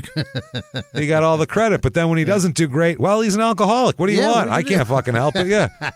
It's great. And that's what DDP has, too. Jake the Snake could go out, smoke crack in the middle of the street, and kill 3 small children. He goes, my guy was fucking crazy for 60 years. What was I supposed to do in 2 years? What do you want? He's an addict. Yeah, I don't know. The guy's a product of rape. What do you expect? I kept him out of the jail for a couple of years, didn't I? That's what it would be. So either way, he's pretty fucked. Can't get enough. Wait for him, or you can follow along with him on Twitter at Aldon Smith, and he's Aldon Smith on Instagram as well. ALDON Smith. Yep. And also keep up on TMZ Sports because he'll show up there an awful lot. He'll be there soon. Your local police websites, police blotters, mugshot sites, that sort of thing. He'll pop up in your town, maybe. You never know. But that, everybody, is Aldon Smith. And for such a young guy, I don't know if we've had that concentration of crime in a guy who's not even 35 years old yet. That's intense. And who at the end of the show is still culpable and capable of doing more. Yeah. Oh, absolutely. He's out there. I mean, there could definitely be some updates here. There's no fucking doubt about it. So there you go, everybody. Aldon Smith. Holy shit. If you like that story, tell everybody about it. Go give us a review if you want. I don't care if you do or fucking don't. At this point, whatever. Don't if you don't fucking want to. If you don't. I don't really give a shit, to be honest with you, either way at this point. So tell your significant other you had a nice day. That's all. Yeah, it's to be nice to somebody. Don't bite anybody, then jump out of a window. How about do that instead? Head over to shutupandgivememurder.com for everything, all your merchandise, especially tickets to the live show, the virtual live show, October the 27th, Halloween-themed, spooky, spectacular, small-town murder show is what it is. It's going to be great. It's going to be a lot of fun, just like a live show. We have the screen, the pictures, us at the table, the whole deal, except you'll be in your living room. We'll be somewhere else. Right. And you can watch it for a week after that. You can watch it 10 times a day for a week. You can watch it 6 days after you order it. Do whatever you want, but you get it for a week from December 27th or October 27th for a week after that. Watch it on Halloween. Hang out with us for Halloween. ShutUpAndGiveMeMurder.com. Follow us on social media. We are at Crime and Sports on Twitter and Facebook, and at Small Town Murder on Instagram, as well as you certainly want Patreon. Yes, you do. Patreon.com/Crime and Sports is where you get all the bonus stuff. Anybody $5 or above, a fucking cup of coffee. One cup of coffee. You're going to get like 150 back episodes of it, of the bonus to binge. And every other week, you're going to get 2 new episodes. That's right. Every damn time. 1 Small Town Murder, 1 Crime and Sports. This week, what you're going to get is for Crime and Sports. This week, what you're going to get, we're going to talk about the Danbury Trashers, which is a minor league hockey team. Why would we care about a minor league hockey team? Because it's awesome. It's awesome. There's a great documentary on it, kind of to get your feet wet. But a mafioso bought his son a minor league hockey team and then ran it like a guy in the mob would run a fucking hockey team. Like, just no rules, just do whatever you want. And then he also got in trouble, and they tried to take the team away from him. It's fucking crazy, and we'll talk about it. The whole thing's insane. And there's some wild sports shit, because that hockey team was nuts. They would just fight constantly. They were crazy. They hired criminals on purpose just to fight. You know how to ice skate? Johnny Ice Pick. You know how to ice skate? Maybe we'll call you Johnny Ice Skate from now on. Some of the most Canadian voices you've ever heard with the most vicious behavior. And wild stories of how that was encouraged, and they give you bonuses for it. Then for Small Town Murder, we're going to talk about something we haven't talked about, and it's been kind of out there since we started, obviously, podcasting. We're going to talk about Heyman Lee, Adnan Syed, the whole serial saga. Less about the stuff that you all know already. We know Heyman Lee's body was found and blah, blah, blah. We know all that stuff. We're going to get into the details of it and get into what are our theories of it. What do you think? Since Adnan was just released, what do we think happened? Do we think Adnan did it? Do we think this one did it? Do we think that one did it? I have my theory. Do you have a theory? Yeah, I think so. I have a pretty good theory, and so does Jimmy, and we're going to let them all hang out here. Where were Don's time cards? Come on, Lens Crafters. We'll get into all of this. Patreon.com/Crime and Sports is where you get all of that stuff, and you get a shout-out. When do you get a shout-out? Right fucking now. Jimmy, tell me the list of people who don't get arrested every 3 weeks, don't jump out of windows with tequila bottles in their hand and blood coming down the side of their mouth like a fucking vampire. Hit me with them now. This week's executive producers are Marissa Macaluso, Michelle Zabin, Annie King, and Harding and Catherine Clout. God damn it. Thank you. I almost got it. There's only a few. I couldn't get wonderful, through it. Wonderful people. Well, they're just wonderful, Jimmy. You were overcome with emotion. You were overclamped. Other producers this week are Salamanda. She says that Mike Carlo sucks farts, evidently. He's a bad person. Wow. Sucks farts, eh? I guess. Well, that's a lot. Rear Admiral Nelson Steinschweiker, I think. Douglas C. Niedermeyer. He's a sergeant of arms. Cody and Casey Ennis are celebrating their 8th anniversary, and she likes it. She likes the show a lot, and she likes it when he mispronounces her name during intercourse. I don't know. Okay. I guess he calls her Cassie. I don't know. Peyton Meadows, the WWE legend, the Shockmaster, Abe Schmuckler, happy hour at the Alligator Festival in Luling, Louisiana. Valerie Collins, Sarah De Leon is not having an easy life at the moment. Hang in there. It'll get better, I swear to We're Christ. with you. Supreme Court Justice Hiram Smales. I don't know. That's not real. Father of Judge Eliu Smales, evidently. Happy birthday, Big Dick Daddy Boss Man fucking sir. That's from his wife, I guess, or that's a lot. He makes her say some awful things. Frank, the South African birdwasher, Steve Schnell, Janice Hill, Maud Author, Billy Hoyle, Tucker Virtue. Very funny. That is from a bonus episode. Yeah. Corporal Carl Kirshner, Jesse Martin Vegue, I think, Darian McClurg, Betsy Weeks, Peter Pissant Party Pants. Boy, oh boy. Kelly with no last name. Bethany Lawson. David Cervantes. Stephanie with no last name. John Starlin. Josh Weintraub, I think. Lauren Hersteck. Mike Mack. Joe Tugboat Kessling. Sylvia Perry. The Milkman OLC. Danny Shook. Ari Marie. Ari, maybe. Haley Spivey. Nasha Horn. Nashia, maybe. Amelia Williams. Merrill Cairo. Jimmy, take a breath. I will for just one. Haley Kirstein, Annika Woodward, Gail Perry, Aaron with no last name, Connie Hansen, Rebecca Ann Callis, Patrick Reynolds, Matthew Hess, Ann Norvio, Molly Chapman, Jamaica Taylor, Catherine McIver, Ben Beauchert, I think, Tracy Judy, Jennifer Petrie, GFY, I guess that's go fuck yourself, Tori Golay, Rebecca Pullman, Anush, Nego. Get it, Jimmy. Sheehan. Negashian? You got that. Brendan McKay, Matthew Ross, Christina Ledford, Chris Livingston, Selena Davis, David Griffin, Monique Hoffman, Linda McKinney, Michaela Caponera, David O., Paul Henderson, Lauren Hasey, I think GCSO Deputy Corey Matson. I don't know what that is. It's county. Could be anything. Garrison County. Who knows? Something county sheriff's office. That's what it is. Sheriff's office. Michael McCallion, Scott Colligan, Caleb Marvin, Amber Bach. Okay, probably not. Brianna Walquist, Tiffany Wilson, Robert with no last name, Rand Mitchie, Chrissy DiMattia. It's Italian, is what it is. Anthony Adams, Jim and Nicole Bagay, Patty with no last name, Caleb's son, Serena Lasso, Tennessee Soup. You do well with consonants. You're not good with vowels, I've noticed. That's your problem. It's more when the vowels are bunched up, you go, oh, fuck, I don't know what to do with that. What I do now?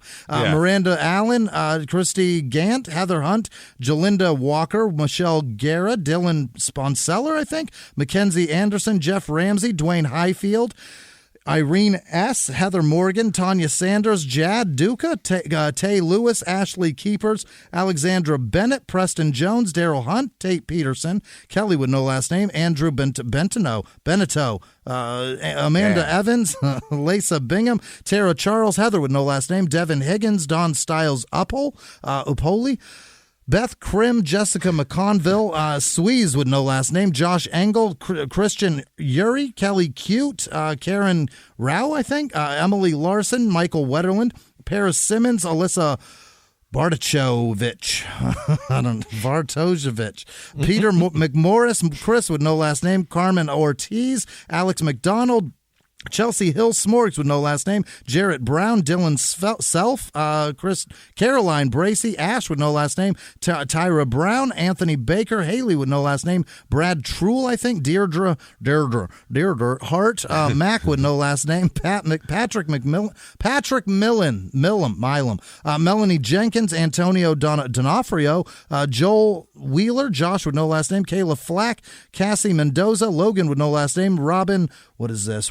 Oh boy, Perry, Micah Nemella, no, I apologize. Aaron with no last name, Stephanie Chantel, Don Reed, Glenn Slater, Amanda Price, Ben Van Nort, Emily Trumbo, Warren Ann Mary Douglas, Stephen Ward, Shem the Wrench, Erica Jacobson, Havernick, M&G, nope, that's just MG, Emily Farrell maybe, David Sutherland, Samantha Root, Elizabeth Lindhoff, Broken Tire, Camden Carter, Jennifer, I imagine that's from Boston, Chadwick Harper, Trepp and Gabbard, James, Connor Knapp, Lar Nicholas, Ginger Lee, Sarah Prefers, Juliet Vincent, Allie Weber, Jenny Baruce, Cheyenne Liddy, I think Liddy maybe, Shauna Hollingsworth, Destiny Wood, Stephen Vidura, Debbie Girl, Frankie, Sarah Murphy, Lapaki with no last name, Casey Harak, Jim Pearson, Trent Johnson, Jamie Perry, James Pierce, Ivan Solis, Zoe Clark, Matt Nace, Brad Hubble, and all of our patrons. You guys are amazing. Thank you. Thank you so much, everybody. You wonderful, wonderful bastards. We appreciate you. Thanks for all that you do for us over and over and each and every week, and keep coming back and listening and hanging out with us. Yeah. If you want to You want to find us on social media? Real easy to do that. Head over to shutupandgivememurder.com. There's links to all that shit right there. Or just look up Crime and Sports Podcast hosts, because we're the only goddamn ones out there. So do that. Keep coming back every week. More crazy shit next week, as usual. And live from the Crime and Sports Studios. We will see you next week. Bye.